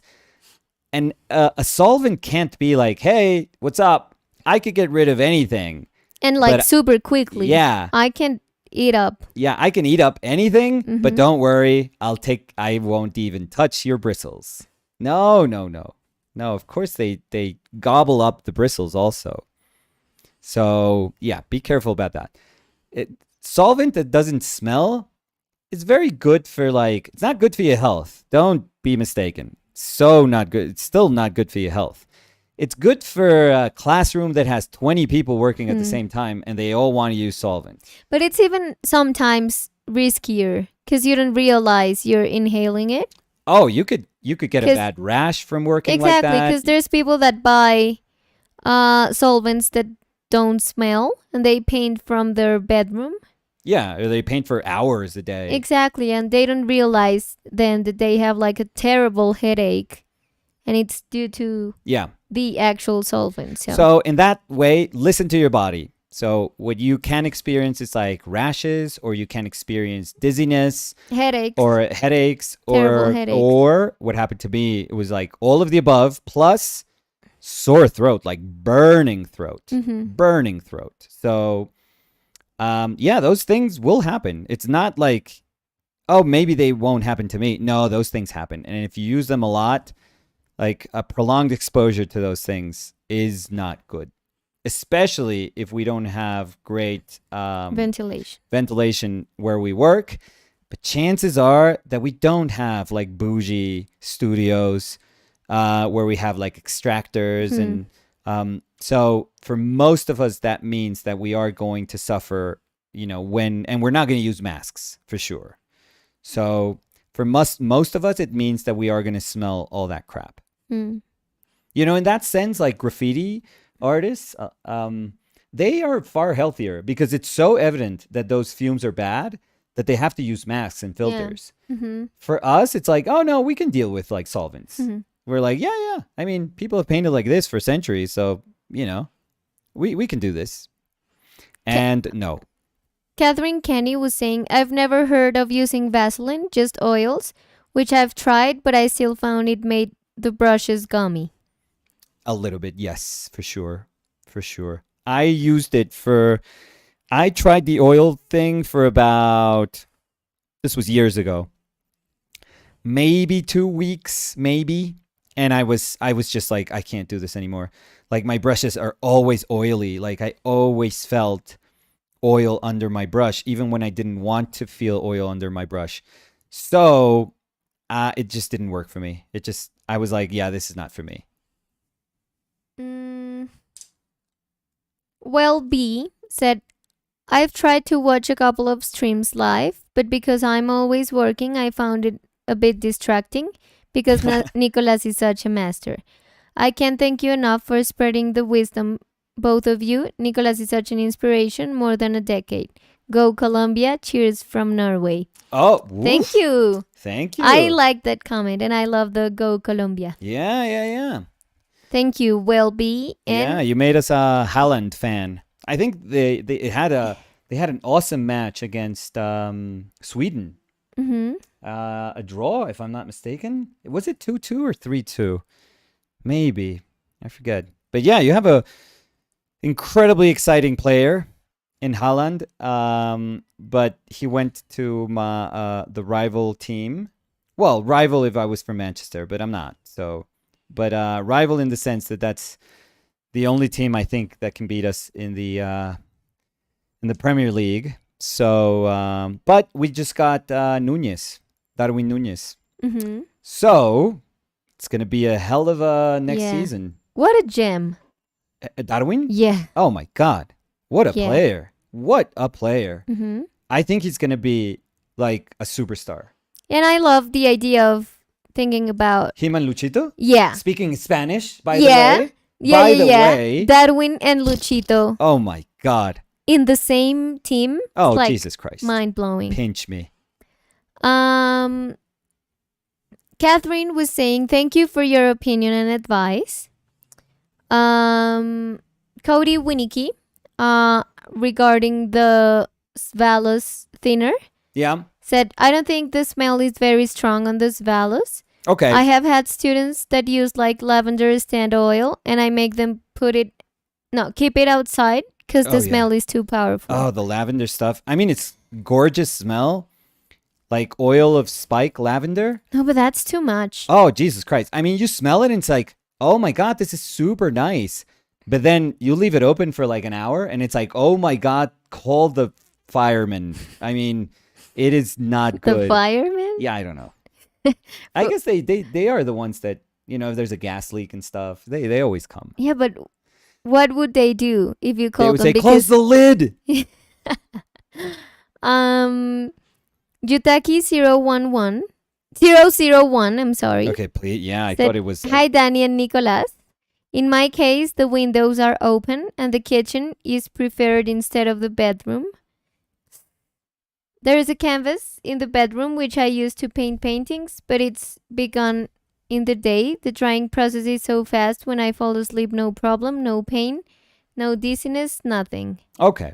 So again, just listen to your body.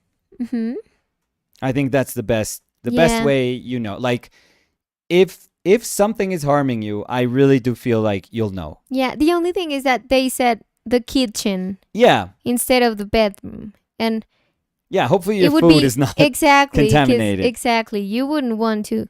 I mean, if you don't want to contaminate the place where you sleep, you for sure don't want to contaminate the place where you eat. But, you know, I'm sure that it's their home. Like they probably figure out a way that where it makes sense. Yes. I would just be careful. Always. And not just because we're not just saying this like, oh, you have to be careful because you're doing this in the kitchen. No, like everyone has to be careful with their solvent use. Everyone. I'm like a broken record with this, but we could all live with less solvent in our lives.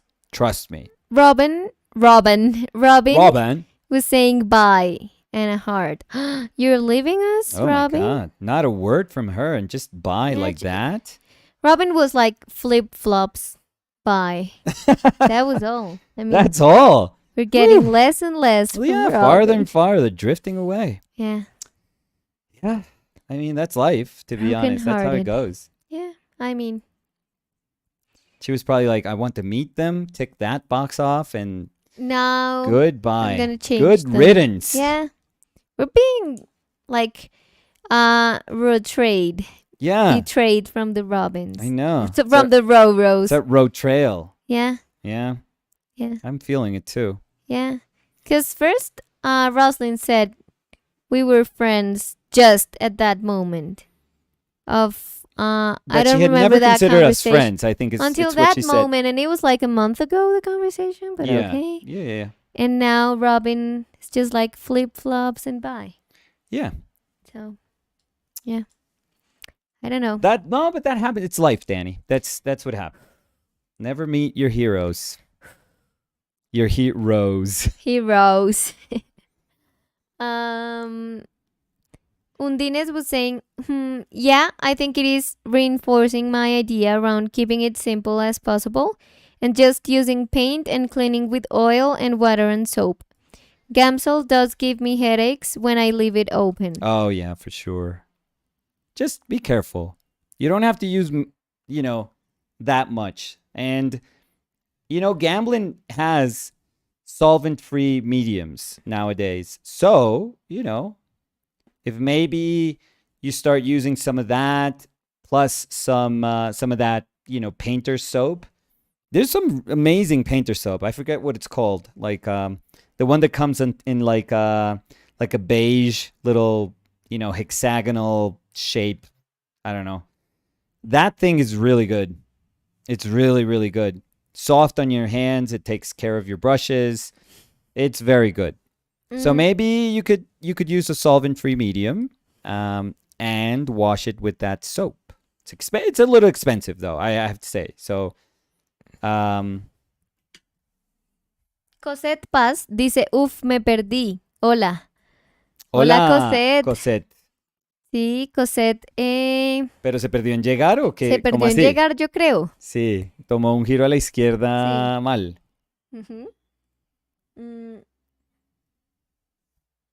Sí, llegó O fue como, 2 horas y me media lo tarde, perdí, pero como llegó. me perdí la pintura. O me perdí la conversación de la monja botando los zapatos de pronto. No, ahí está. ¿What? No, Cosette dice sí en llegar. Sí, Cosette, sí, estábamos pensando. Porque, ay, espérate. ¿Qué cosa Porque le habrá cuando pasado? empezamos a hablar algo, yo vi que estaba Lola.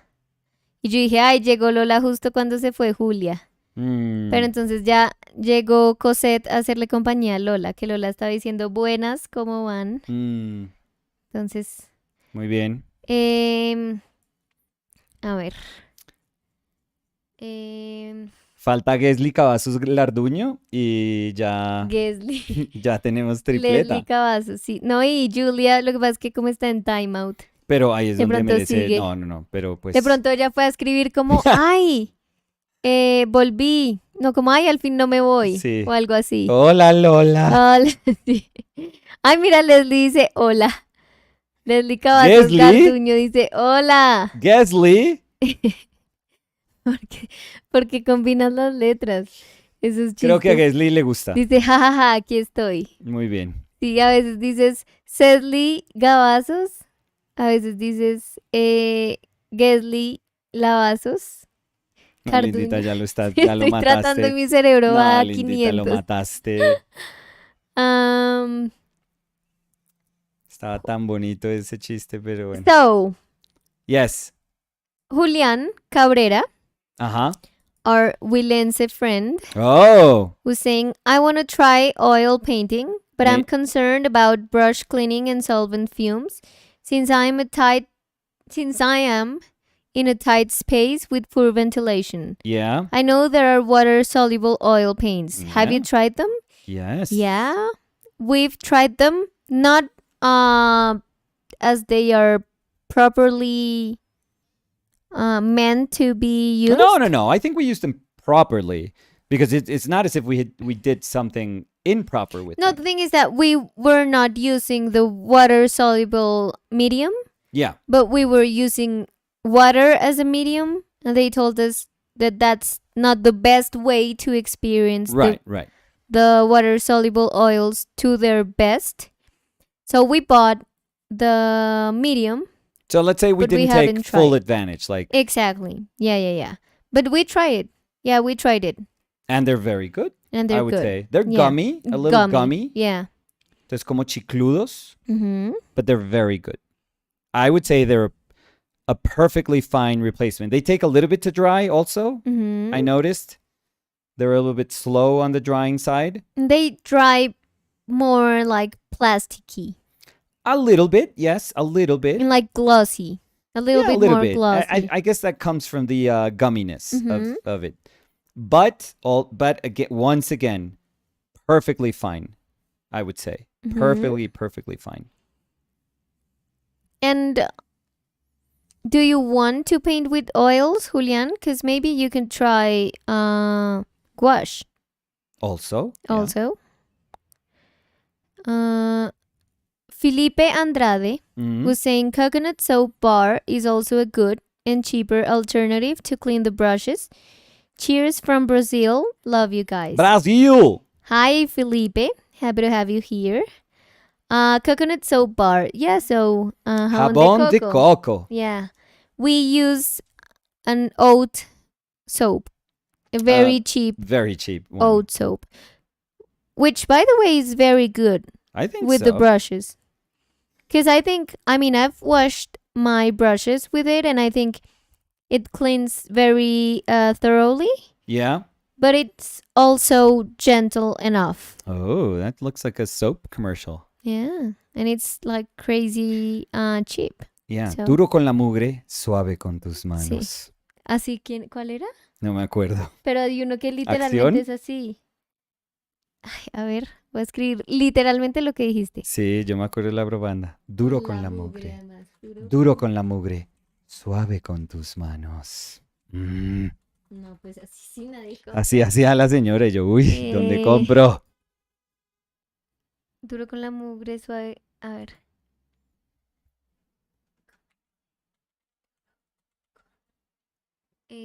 A ver. Ese jabón es un detergente que tiene un eslogan de campaña que dice duro con la mugre, suave con sus manos. Sí, ¿cuál es? ¿Le estás hablando a la pantalla? Sí, Mm. al artículo. Es que sí me dice la frase, pero no me... A ver. No, pero es que... No, bajé un PDF No, no, mi amor, no. que dice la efectividad de los No. jingles y su poder de Y la recordación. Y la inefectividad de la búsqueda, de la Daniela. señora encargada de la búsqueda. Doctora, Eh, doctora para hoy, ¿qué duro- tenemos? Ya le había dicho que carne en bistec con papa chorreada. No, Mm. ropa vieja, ¿fue qué dijiste Ujú, tú? ujú, sí. ¿Cuál es? No encuentro. Duro con la mugre.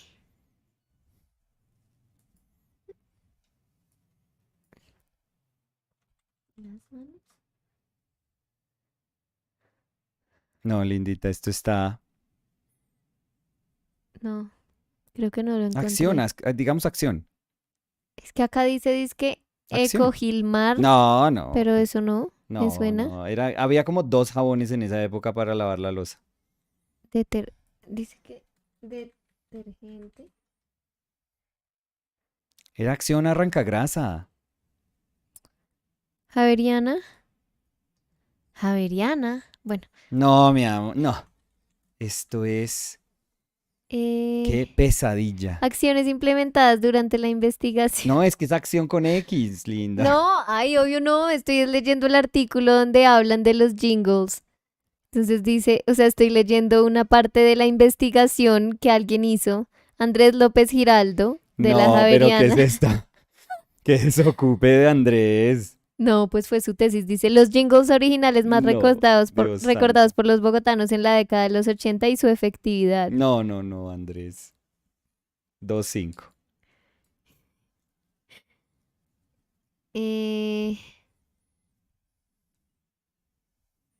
No. Bueno, no lo encontré. No, de pronto, evidentemente, linda. de pronto, 600 sí está doritos más tarde. Lola, mira, Alejandro Morales dice acción. De pronto es Gracias. acción. Sí, o sea, lo que habíamos dicho. Tranquilo. Todo el chat, acción, acción, acción. Julián Cabrera was saying, I've only painted with watercolors, one cheap primary school set, jeje. But I always forget to work from light to dark. I know oils are more forgiving with mistakes. Yeah, I would say so too. Catherine Kenny Mm-hmm. was saying, have you guys used just regular dish soap for cleaning brushes? So it's actually not a dish soap. It's like a bar of soap for your body. Yeah, It's but yeah, an regular oat. hand soap. Yeah. But Or I have body, used. because it says for your body.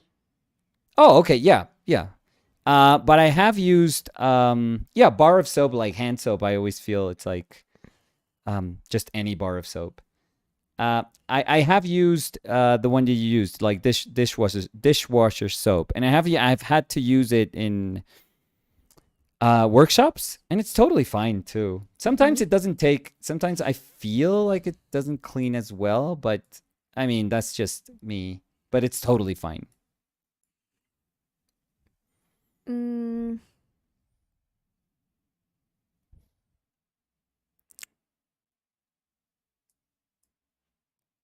Shade was saying the Master's brush cleaner. I use that, and honestly, given how long it lasts, it's not bad. Just buy the larger container, and it's not bad. Yeah. Definitely cheaper than replacing brushes. Oh yeah, for LOL. sure. Mm,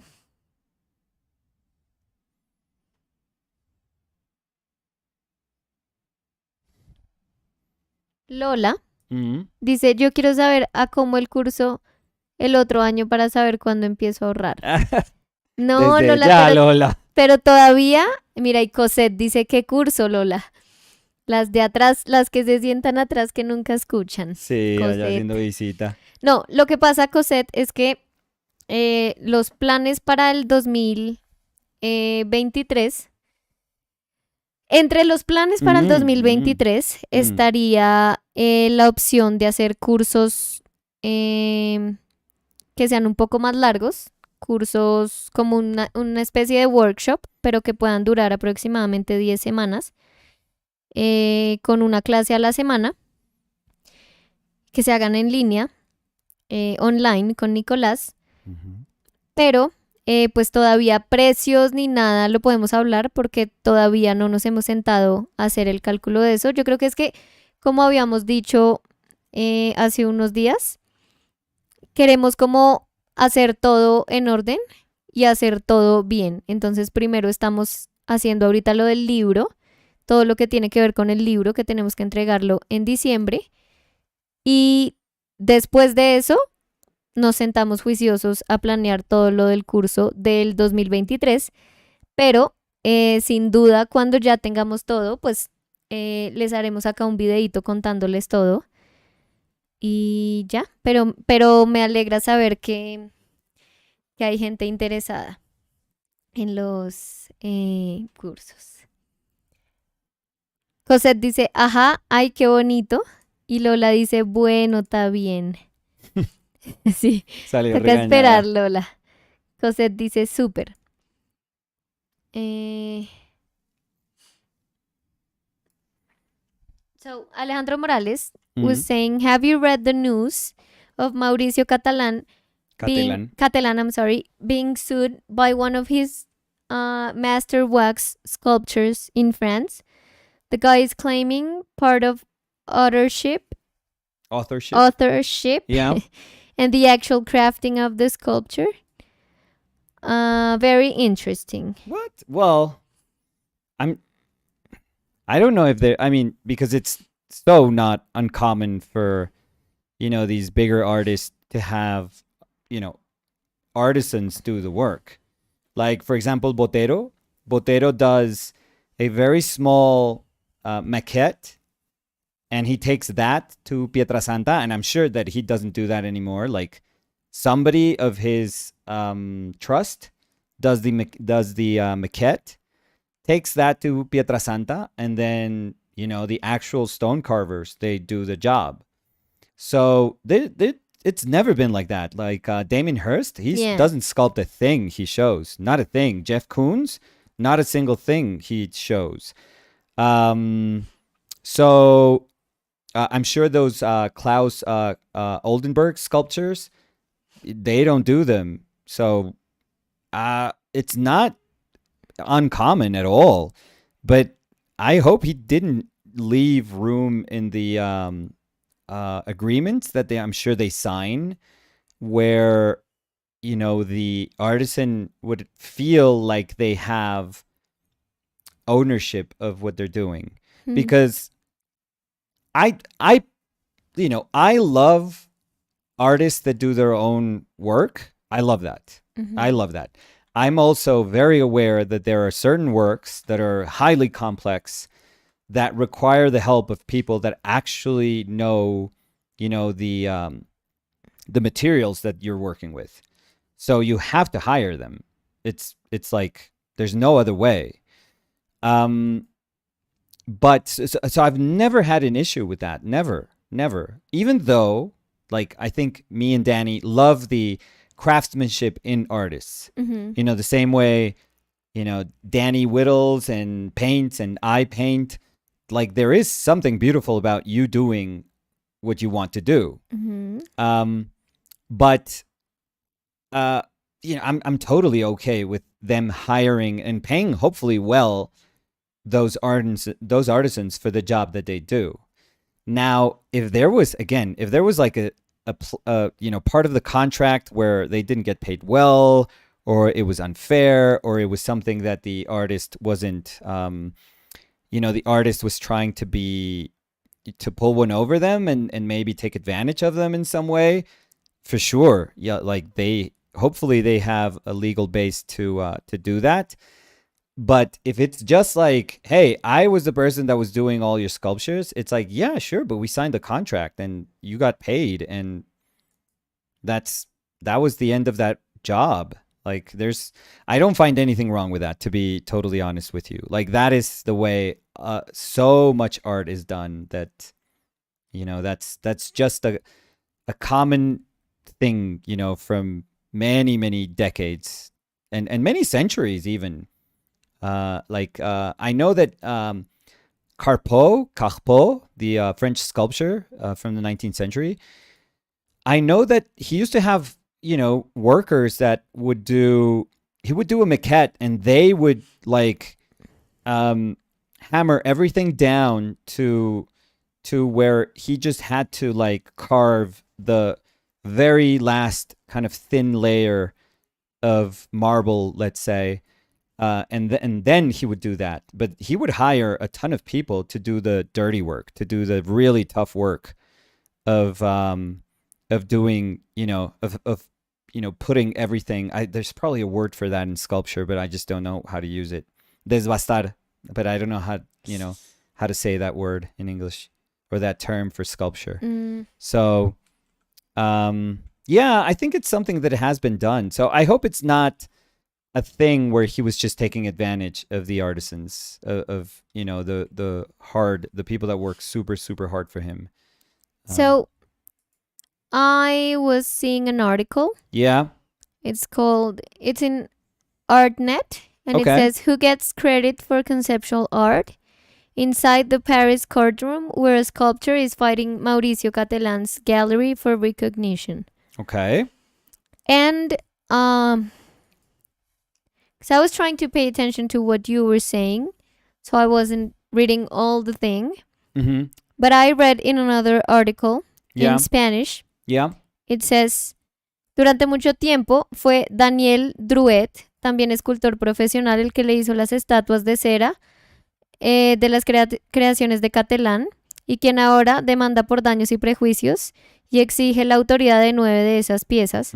Según el escultor francés, Catalán encargó las esculturas originalmente para instalaciones, pero luego las vendió por millones de euros. El caso ya está en los tribunales y espera una resolución para el próximo 8 de julio.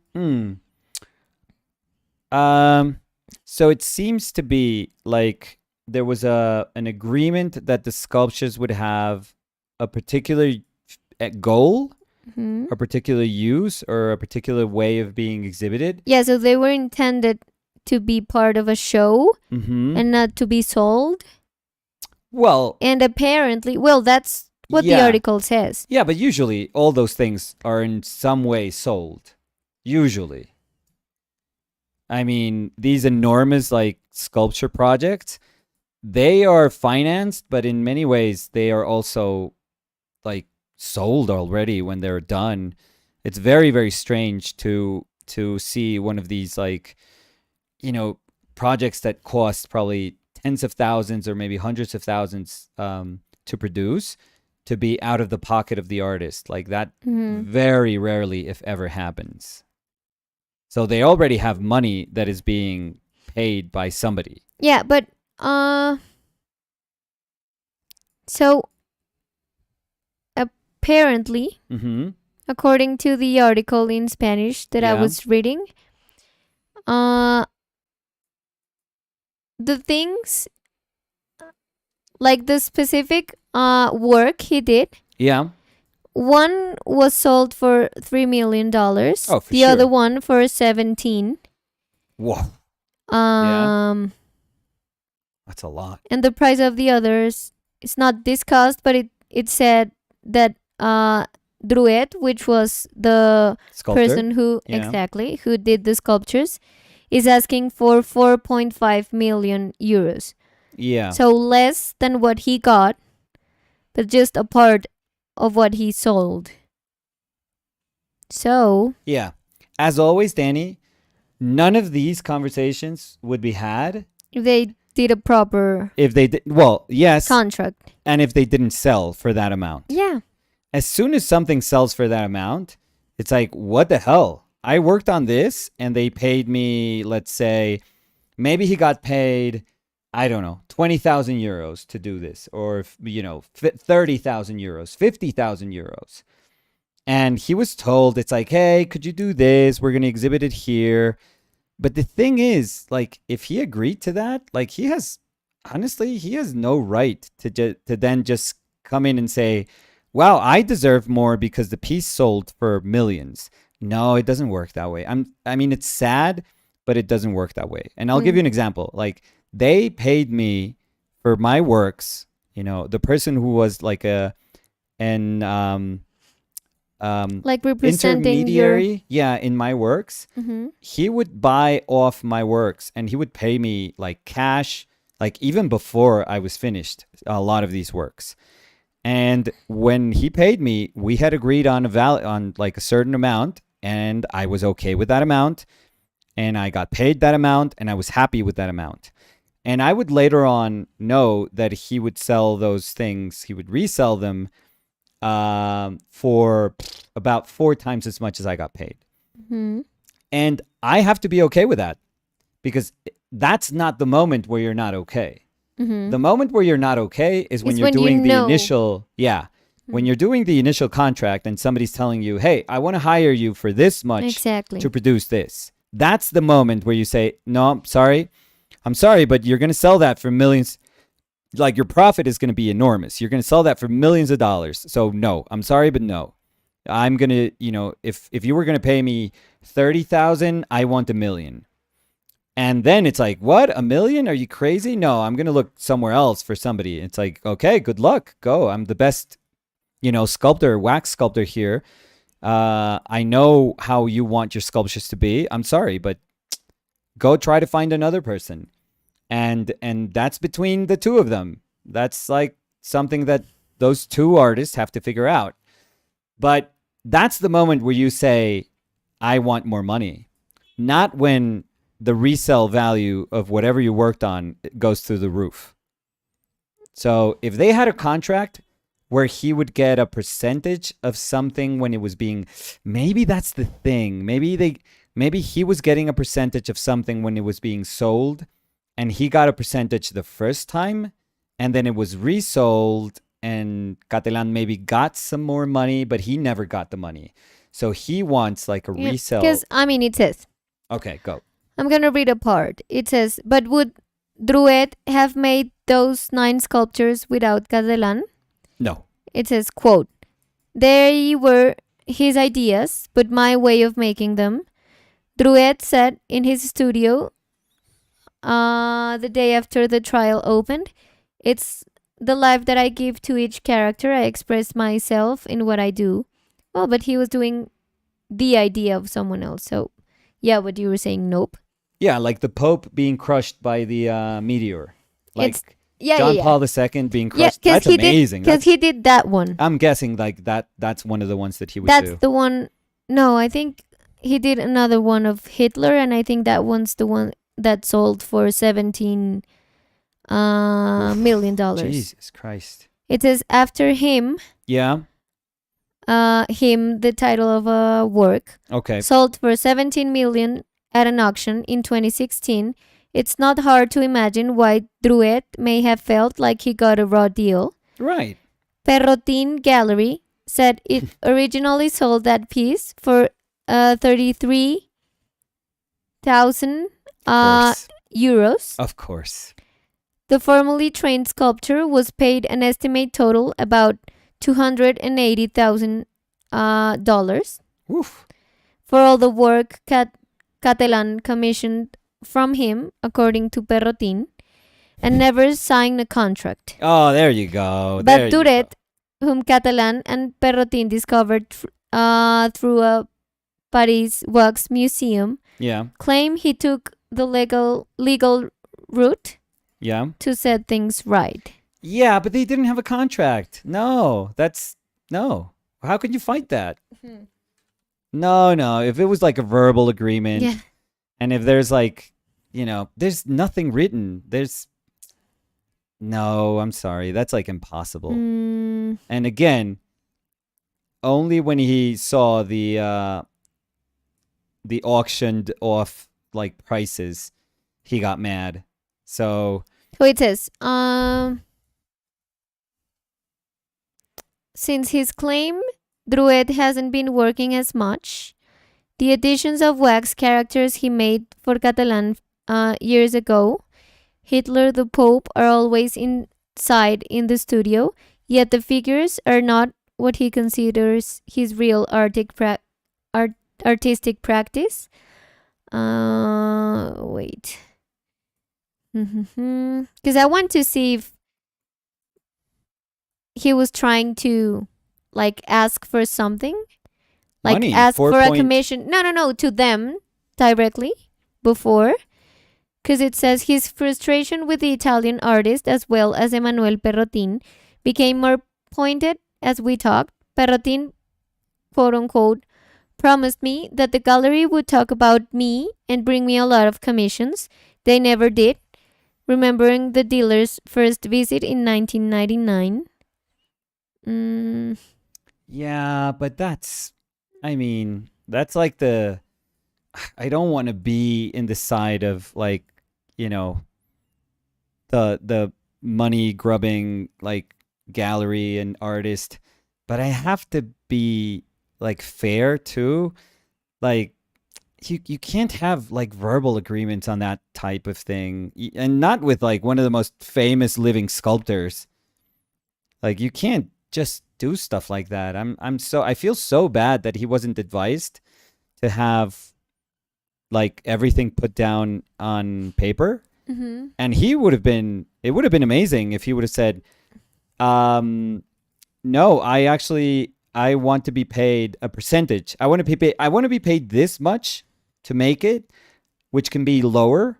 And he says, and I want to make, I don't know, 6% of whatever it sells for. So that's always like, that's super, super good. It says in 2016, Druet searched in vain for his name at the Catalans retrospective at the Monet de Paris. The museum and gallery Perrotin declined Druet's request to have his name appear on every wall label of the works he sculpted, as he formally demanded at the time. Yeah. And it says, that's simply all I wanted, to be acknowledged as a sculptor. Yeah, but you got to do that first, though. You can't hope for the good faith of like both artist and gallery to do that. No, and you have to have that signed. Yeah, you have to do that. Because it's not like, oh, but I want to be in every paper. No. Oh, yeah, you for sure. For sure he deserves. Like, I'm thinking of the Gustave Doré, his wood engravings. Like, the most famous engraver for Doré was Pizan. And Pizan signs every single Yeah, and it's every famous single wood engraving that by Doré himself, did. exactly. Yeah. So yeah, that sort of stuff can happen for Yeah. sure, but you have to make that clear, like from the beginning. There's no way you can fight it in the end. Because I feel bad, but I just closed the article, but in other part of the article they were talking about how, like, he was saying, the sculptor yeah. was saying that they were trying to hide him. So Mhm. the problem is that he didn't have more work Okay. because his work was only being recognized as part of Catalan's artwork, Right. but he didn't have work for himself because no one was acknowledging that was his work. So at the beginning, he wanted to be acknowledged, as Right. what you were saying. Like, yes, this is Catalan's idea, but this person was the executor of the idea. Right. Right. But they were not open to that. I mean, Yeah, because this they is- wanted Catalan to be the artist, period. Because Catalan was like the big name and Right. has been the big name for a long time. So Yeah. the gallery just want to work with Catalan. And Right. it's sad, but sometimes they use other artists as executors. Yeah. But if I asked you, what is the name of the person, well, the people, because it's like dozens of people that sculpt Botero's sculptures No, I don't. or carve his marbles? No, I don't know. And Yeah. and that's why it's interesting because it's something that happens all the time. Yeah. Damon Hirst's work is done in China, is sculpted in China. I am 100% positive that we'll never ever hear who sculpts his work. Like they don't care to like promote or No, and I think that they are intelligent enough to have a solid contract right. to know that both parts are okay Yes. and sign an agreement. Yeah, and if you pay people well for their job, Exactly. then I would think that that's the most important part. You know, if he felt he was shunned, and if he felt like if the French sculptor felt he was shunned and he was, you know, not given, they don't have to give him credit. If that's something they didn't agree on, they don't have to give him credit. They No. don't have to do anything. No, 'cause Nothing. maybe they just approach him and tell him, "Hey, we want you to sculpt this and this and this Yeah, for but- him. Yeah, but you We're gonna can't- pay you this amount. Yeah, You maybe okay it's a with that?" And there's gonna be people or studios that say, "Yes, I'm okay with that," and that's it. But the problem is, I think he wanted the recognition, and they were not open to give him that, because that's not what they were looking for. They were not looking for Catalan working with the other artists. They were thinking about the realization of Catalan's ideas. Yeah. So, You know what's strikes me as odd there? That usually with those big works, like let's say for example they're doing something for a Venice Biennial or something like that, which is very much so in the wheelhouse of Catalan. They don't let people see or know what they're sculpting. Like it's a sort of work that they kind of like unveil at wherever they're going to show it.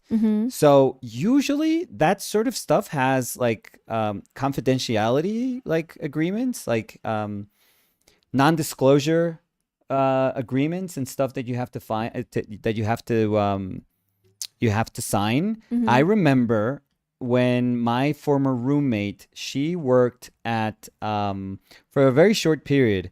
She worked at Jeff Koons' studio in New York, and they had to sign NDAs well, all it's the like time. They couldn't when speak you went about. to Pixar. Yeah. I It's had like, I'm sorry, you can't go there. yeah, and you can't take pictures, And you can't talk about- stuff that they would show Exactly. you, and it's like, of course, yeah, sure, I won't, but so I'm very curious why, if if that dude signed something, it means that he signed a contract of some sorts. But if they're saying unless that the gallery There was like, wasn't a contract. yeah, unless they were like, just don't tell anyone, which is very strange. Because people can go inside his studio, take pictures of what he's doing if he's not careful, share pictures to other artists or to, it's usually not how it's done. So I don't know. They were very, I think all of them maybe were very, I mean, I don't know enough, but it seems like all of them were very unprofessional about it. So best thing you can do is just sign a damn document. Like have a lawyer look through it. And super big artists, they don't even have one lawyer. They have like a bunch of a gallery will lawyers. have lawyers. Exactly. Because it's a lot of money. So they're not dumb. Or it's potentially a lot of money. So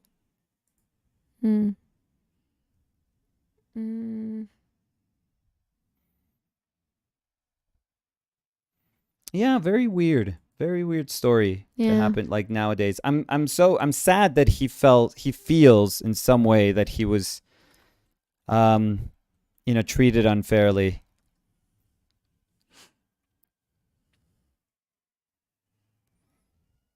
But I'm sure, like, if he wants credit, I am positive that they would never deny that he was the sculptor. I am positive of that. 100% positive. Because it doesn't sound like they're denying that he's the sculptor. They're just saying, hey, we're not going to give you, like, authorship of this. But, it's his work. It's Mauricio Catalan's work. So, but we're never going to say that you didn't do this. So I don't know. I think he should be okay with knowing that they're like, if everyone knows that he's the sculptor that did these works, then you're kind of fine. I mean, I wouldn't see a reason why nobody would look for you or for jobs or for work. I don't know. Unless the gallery was being like super sketchy about it and they were like, let's not tell anyone because we want them for ourselves. Like, this dude is like super talented. Because I think that's what I was reading in the article. That he was saying that they were kind of hiding him. Right. And that so he didn't have work. Let me check. Yeah, but again, it's one of those things. If you wanted like an exclusivity contract, then you have to figure that out at the beginning. It says they also never invited Druid to openings, That's quote fine. unquote. They wanted to keep me hidden, he said. Catalan was their winning horse. I was just a tool. When they start to forget you exist, it becomes a problem. Yeah, I know that sounds like heartbreaking, but that's not. But then it says, Perrotin's lawyer said there was never any attempt to hide Druid's work and pointed to press materials about the works and several media reports mentioning him as a result. Right. That's what I was saying. I'm positive that they would never deny that he was the sculptor behind those. But it would be also not talking about here something that's unfair, but it just would be very uncommon nowadays, because I was just speaking about the wood engraving example, but nowadays it would be very uncommon to find like, oh yeah, these are the people that painted the morgue paintings of Damon Hirst. Like, nobody knows of them, like, off the top of your head. Nobody knows who painted those paintings. And he hired, I think it was like 3-4 people to do those. So, I mean, or Jeff Koons, what is he going to do? Name the 17 people that worked on every painting? Like, it just doesn't happen. Or the people that worked on his stainless steel, balloon dog sculpture. Like, who knows about those things? Maybe those things change. Maybe that's going to change when one of those very indispensable sculptors says, hey, I want credit. I want my name right next to yours, or I'm not going to do it. Yeah. But again, it's something they should talk from the beginning. Yes. Before they get paid. Yeah. That's not a conversation that you have, after you realize that this dude is like selling for, millions of dollars something. That's what you had to think in the first place. But that's not something you do afterwards. It sounds shitty. It sounds like so unfair, but it's just bad business. I would say that that's just very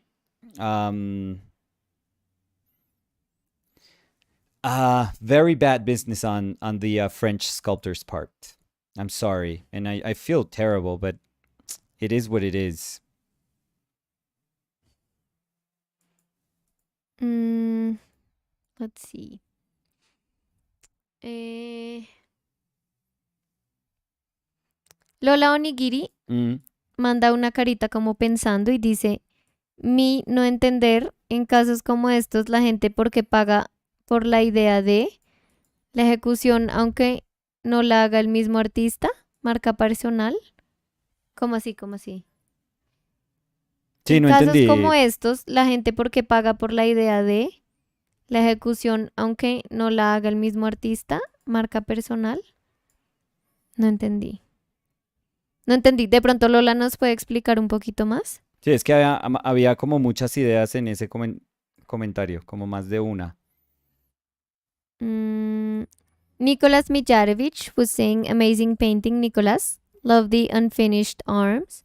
Oh, thank you. Yeah, I had to figure that out because I just wanted to have this kind of, rectangle in the middle be the painting, and then make it work with, the rest of the substrate. So I think it works well. I actually like it. If I start detailing, because I wanted to detail some of his lower abdomen, but if I detail his lower abdomen, then it just feels kind of unbalanced. I think that this is pretty good. I actually like it. I'm going to leave it like this. Me too. Alejandro Morales, I'm sorry, just to add to what we were talking about. Yeah. Said, the guy claims that he just received very vague ideas, not even sketches. The sculptor claims to have came up with the looks, etc.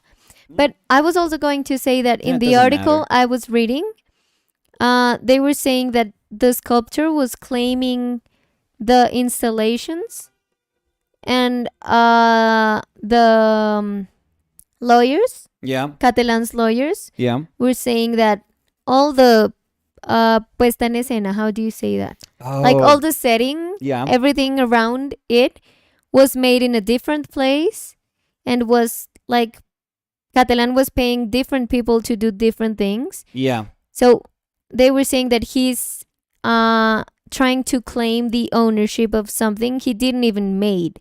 Yeah. Because he did something and then they add something else, but he was claiming the totality of it. Yeah. According to what I was reading. But yeah, but Mauricio Catalan is like a conceptual artist. Mm-hmm. He doesn't even have to like, bring like a nice drawing. It could be a scribble in a napkin. Mm-hmm. And then they could say, I want to have the Pope being struck by a meteor. And I want to have broken glass, because I'm trying to remember that sculptor. I think there's broken glass, right? Yeah.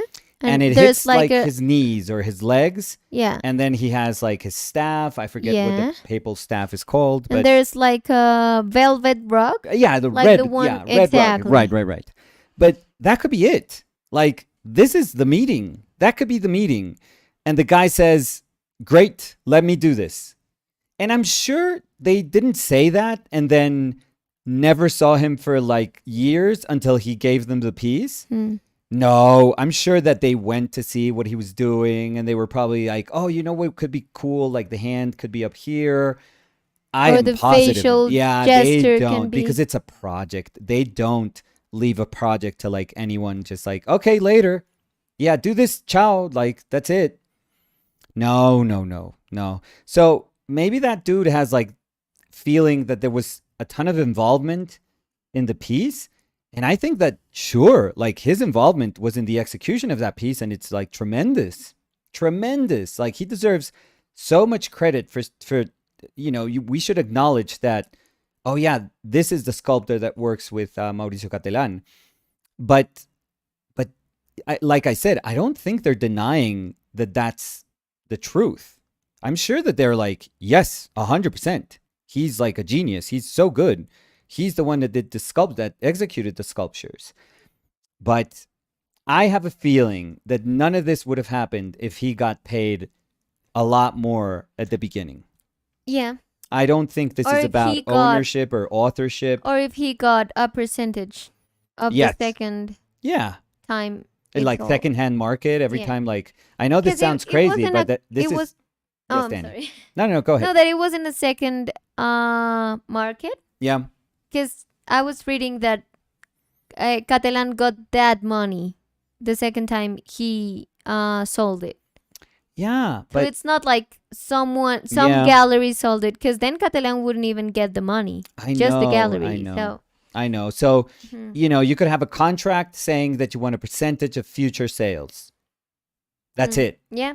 And a lawyer, a good lawyer, could write that up for you, and Yeah, but you would it's be It's also swimming in money. Yes, but it's also super hard to get a contract like that. It would 'cause- be super hard. But exactly, because but you if were they thought- talking about how, for example, your art Yeah.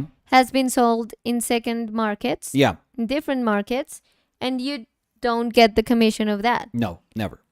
because you sold it once. I sold it Then the it's first time. like Yeah. reselling. Reselling. Yeah. Reselling. Yeah. Reselling. But Well, it's I'm not not- like you're going to get money every time. Well, that's how That's how that's how NFTs work. Yeah. That's but- what's like revolutionary. I Yeah, mean, but aside from sadly- it being Sadly, weird, in but art, that's not like the never rule. happens. No. I would have a lot more money than I do right now Mhm. if that was the case. But once again, I think that is the unfairness that comes not from the art world, which the art world is like full of its unfair share of things, but I think that's what happens when you do bad business. That's horrible business from both parties. Mhm. Obviously, the party that could take advantage of the fact that they made horrible business, took advantage of it. Mhm. But the person should have known, the sculptor should have known, because I think he was very naive. Very, very naive. He should have known that he should have done a contract. Like 100%. 100%. It takes nothing to do a contract. Nothing. It costs nothing to be advised, on how to do one of those contracts. Mhm. And maybe, if you show them the contract and they go like, "Oh, sorry, no. You can be, hey, you came to me and you think I'm the best. Go somewhere else. I'm sure the execution is not going to be as good enough. So that's your call. If you want to work with me, I'm the best. We got to do this." And then you can negotiate. But if you don't do that, come on, you can't come back after years and say, "Hey, I want now millions of dollars." That's not how it works. It really isn't how it works. Yes. So, Comments? Maybe yes. so we can so finish. Lola was explaining. Okay, yeah. Dice, es decir, porque yo pagaría por una obra de Nicolás pintada por Pepe Grillo. Bueno, dice, ya. Es decir, ¿por qué Mhm. yo pagaría, creo, Mhm. por una obra de Nicolás pintada por Pepe Grillo? No sé, me parece triste. Es como comprar una versión incompleta de alguien. La idea y la ejecución van de la mano, pero entiendo que un artista con renombre solo se dedique a vender y ya está. Pero mira, es como la diferencia, y creo no equivocarme, pero Dani, ¿me corriges, porfa? Esa es la diferencia entre Mauricio Catelán, que es un artista conceptual, a Ron Mueck, que es un Ujú, escultor. Que es un escultor, 100%. Ron Mueck hace sus esculturas. Yo siempre dije Ron Mueck, Bueno, pero sí, no sé cómo se pronuncia, si te soy la sincero. que sea, Ron sí. Mueck, el australiano, es un escultor. sí. Él hace sus esculturas. Él hace sus esculturas, sí. 100%. Sí. Y esa es la diferencia. O sea, el uno es un artista escultor y el otro es un artista conceptual. Y Ujú. ya, esa es la gran diferencia. O sea, Damien Hirst es un artista conceptual, 100%. Ahorita pinta unas porquerías de pinturas, pero pinta en el sentido en que puede tirar pintura a un pedazo de lienzo costosísimo. Pero no porque sea pintor. O sea, el tirar pintura, el manchar una tela, no lo hace a uno pintor. Entonces, el que él lo pueda hacer, pues sí, fantástico. Cualquiera que tenga la fuerza suficiente para lanzar pintura, porque es que él la lanza, como con un palo o con una brochita súper larga. Entonces hace como una especie de action painting horroroso. Pero Pero él no es pintor, él es un artista conceptual y ya. Y puede ser un artista conceptual fantástico dependiendo de desde dónde se le vea. Ujú. A mí no me gusta, pero hay cosas que ha hecho que me gustan, no voy a negar tampoco. Pero es que él no me gusta es como persona, se me hace detestable. Mm. Em, pero, de nuevo, una cosa es un artista conceptual y otra cosa es un artista, pues, que no concibe que la ejecución de la obra no sea una parte integral de su práctica de arte. Ujú. Los artistas conceptuales no les importa, o sea, eso no tiene nada que ver con nada, nada. No, pues porque de ahí el nombre, o sea, ellos hacen el Sí, concepto de la obra, sí, la ejecución no es la parte que ellos hacen y punto. O sí, sea, sí. y lo difícil ahí es que yo creo que uno como que no puede decir, no, es que estos no son artistas, Mm, porque de nuevo es como entender el límite de dónde empieza un artista y dónde no, que supongo que es también por lo que la gente está tan interesada en esto. mm. Pues nomás el título del artículo que estaba viendo era ¿dónde empieza eh, la ejecución de una obra? El otro es un La idea artista. de un El artista, francés es un exacto, artista 100%. exacto. Claro, es un artista No, y no, al no, pero parecer es un artista fantástico. exacto, o sea, yo creo que el cuestionamiento va porque hay mucha gente que dice, bueno, pero si esta persona tuvo la idea, pero este la ejecutó, Ah, pero entonces es de autoría ¿dónde la está la pregunta. línea? Exacto. No, no, No, no, o sea, estoy haciendo solo ya, ya. cuestionamientos porque es que yo creo que los todos los cuestionamientos alrededor de la autoría de una obra de arte Mm. son válidos porque los límites son muy difíciles de entender. Si no se Sobre han todo cuando es, establecido, sí. exacto, sobre todo cuando es con arte conceptual, donde una persona tiene una idea y otro lo ejecuta. Pero tú Sí, también lo decías muy bien, digamos, con lo de los grabados. Los sí, grabados, por muchísimo tiempo, sí. se hacía por grabadores, pero el artista llevaba y decía, yo quiero que este sea mi grabado. Le entregaba Y un el, dibujo y los dibujos exacto, de Doré, por ejemplo, eran súper sueltos. claro, Súper, hacía el súper dibujo sueltos. y el grabador Lo lo grababa en la madera, grababa. sí. Exacto. Entonces siempre ha estado como ese cuestionamiento de dónde es un artista el que, o sea, ¿cuándo es el artista? ¿Cuando ejecuta? ¿Cuando tiene la idea? Entonces, pues yo creo que es una discusión donde nadie va a llegar a nada por lo que tú dices. O sea, un artista conceptual dice, no, yo tuve la idea, es mío. Mm. Pues el otro dice, no, pero yo la hice. Y le dicen, sí, pero es que yo le di mi idea. Sí, la escuela de Rubens pintaba la mayoría de los cuadros de Rubens. Y Ujú. Rubens llegaba, o sea, Y firmaba. hay algunos cuadros que Rubens sí los ejecutó él solo. Es súper difícil establecer cuáles son los cuadros que él hizo solo, aunque los más famosos, pues se entiende que él trabajó solo. Em, pero hay muchísimos del estudio de Rubens que son lienzos enormes o pinturas de casa enormes y donde él llegaba era a pintar unas cabezas o Mm. unas manos o sea, él hacía pedacitos Pues por eso es lo que yo de los digo. O sea, cuadros. yo decía, llega y firma. Que eso Sí, era pero también entonces, mucho lo que hacían. pero Como, ahí es la misma idea, es el mismo concepto, o sea, es exactamente el mismo concepto. Él tenía era un taller, exacto. tenía un Y las taller. pinturas no decían hechas por No, eran de Pepito y Rubens. Pepito y Pepito y Pepito. Sí, No, era eran de pinturas Rubens. de Incluso Rubens y ya. hay quienes especulan sobre en dónde pintaba, digamos, Van Dyck cuando era joven en las pinturas de Rubens. Ujú. Eh, el cuadro ese de Prometeo, que es famosísimo, que nosotros vimos otro también. ¿Te acuerdas? En el Prado hay otro Ujú. que es pintado junto con Franz Snyders, que era otro pintor. Sí. Y cada uno pintaba como un pedazo de la Ujú. pintura. En el de Prometeo pintó Rubens la figura y Franz Snyders pintó el águila. Ujú. Entonces yo creo que una cosa es como decir, ay, yo quiero, porque fíjense el tono, el señor decía, yo quiero salir en la ficha técnica, yo quiero que se me como valide mi trabajo diciendo yo fui parte de esto. Y esa es una pelea, una.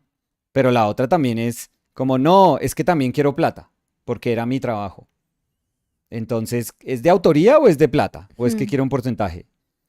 Entonces, no sé, de nuevo, todo eso evitable si uno firma un pinche contrato. Ujú. Todo eso totalmente evitable si uno desde el Ujú. comienzo dice, oiga, es que usted potencialmente va a vender esto por millones de dólares. Sí. Pues, perdón, pero yo quiero un pedazo de eso porque es que sin mí usted no hace su obra. Ujú. Y de pronto el artista dice, ay, no te creas. Y entonces se va a donde el segundo escultor más famoso en cera, en vez del primero, Y el lo hace segundo ya, le sí. hace un contrato más chimbo y lo hace con el segundo porque le salió más barato. Y nadie se da cuenta, de nadie le importa. Ujú, Y entonces ahí es donde uno tiene que decir, ah, juepucha, ¿cuáles son? ¿Hasta dónde puedo pelear? ¿Hasta ujú. dónde realmente me necesitan? Pero yo creo que eso es parte de esa mecánica de cómo se ejecutan obras que son de origen conceptual. 100%. Pero eso tiene que tener una claridad, pero cristalina. Si no, no, si no, 20 años después, la gente empieza a pelear por plata. Ujú. Bueno, listo. So, we're done. Yeah, Daniel Lira. yeah. I love the scared cat.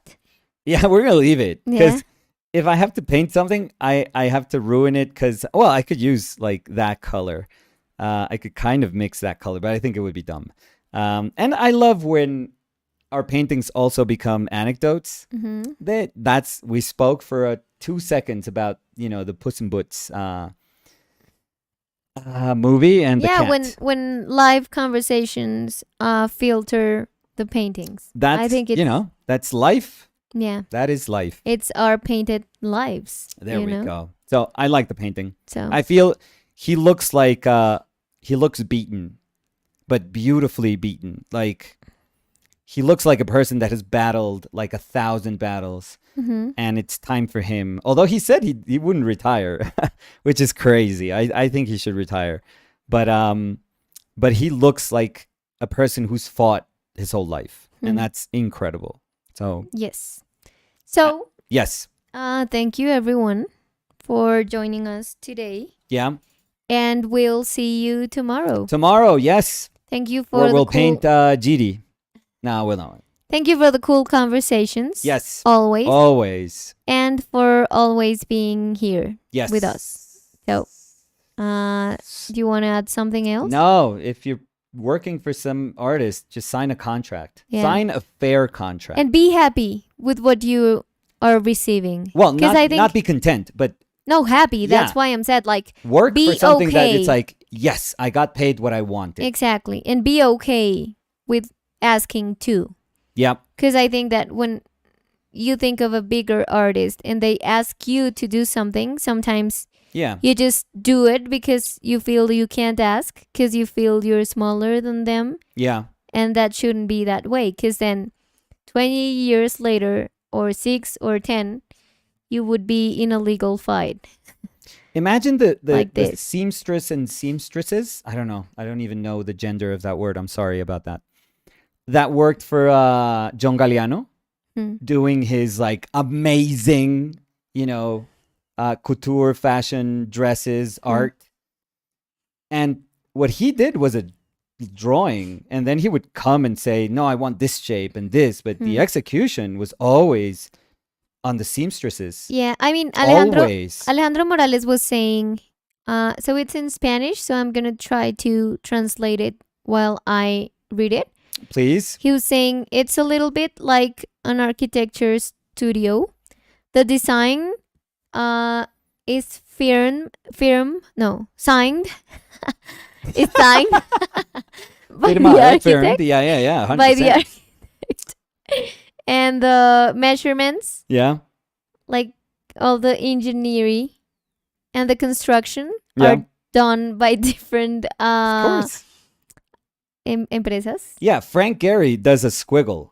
And that's about Exactly. it. He But does the a name squiggle. at the end Oh, it's a Frank Gehry goes museum. to the yeah. architect. Exactly. Frank Gehry is like, oh, Frank Gehry did this. No, he did a squiggle on a napkin. Yeah. That is the truth. So, yeah. I mean, a really cool squiggle. So, He's a genius. Yeah. But come on, it took thousands of people to do that building. So yeah, so with the firm of the Yeah. architect, they firmed the just- handshake. say goodbye. Yeah, we went places today. Yeah. Yeah. Authorship, nunchuck. Um, Pretty good OPL conversation. Yeah, I feel. as always. As I would say. always. I know. So, thank you, everyone. Thank you.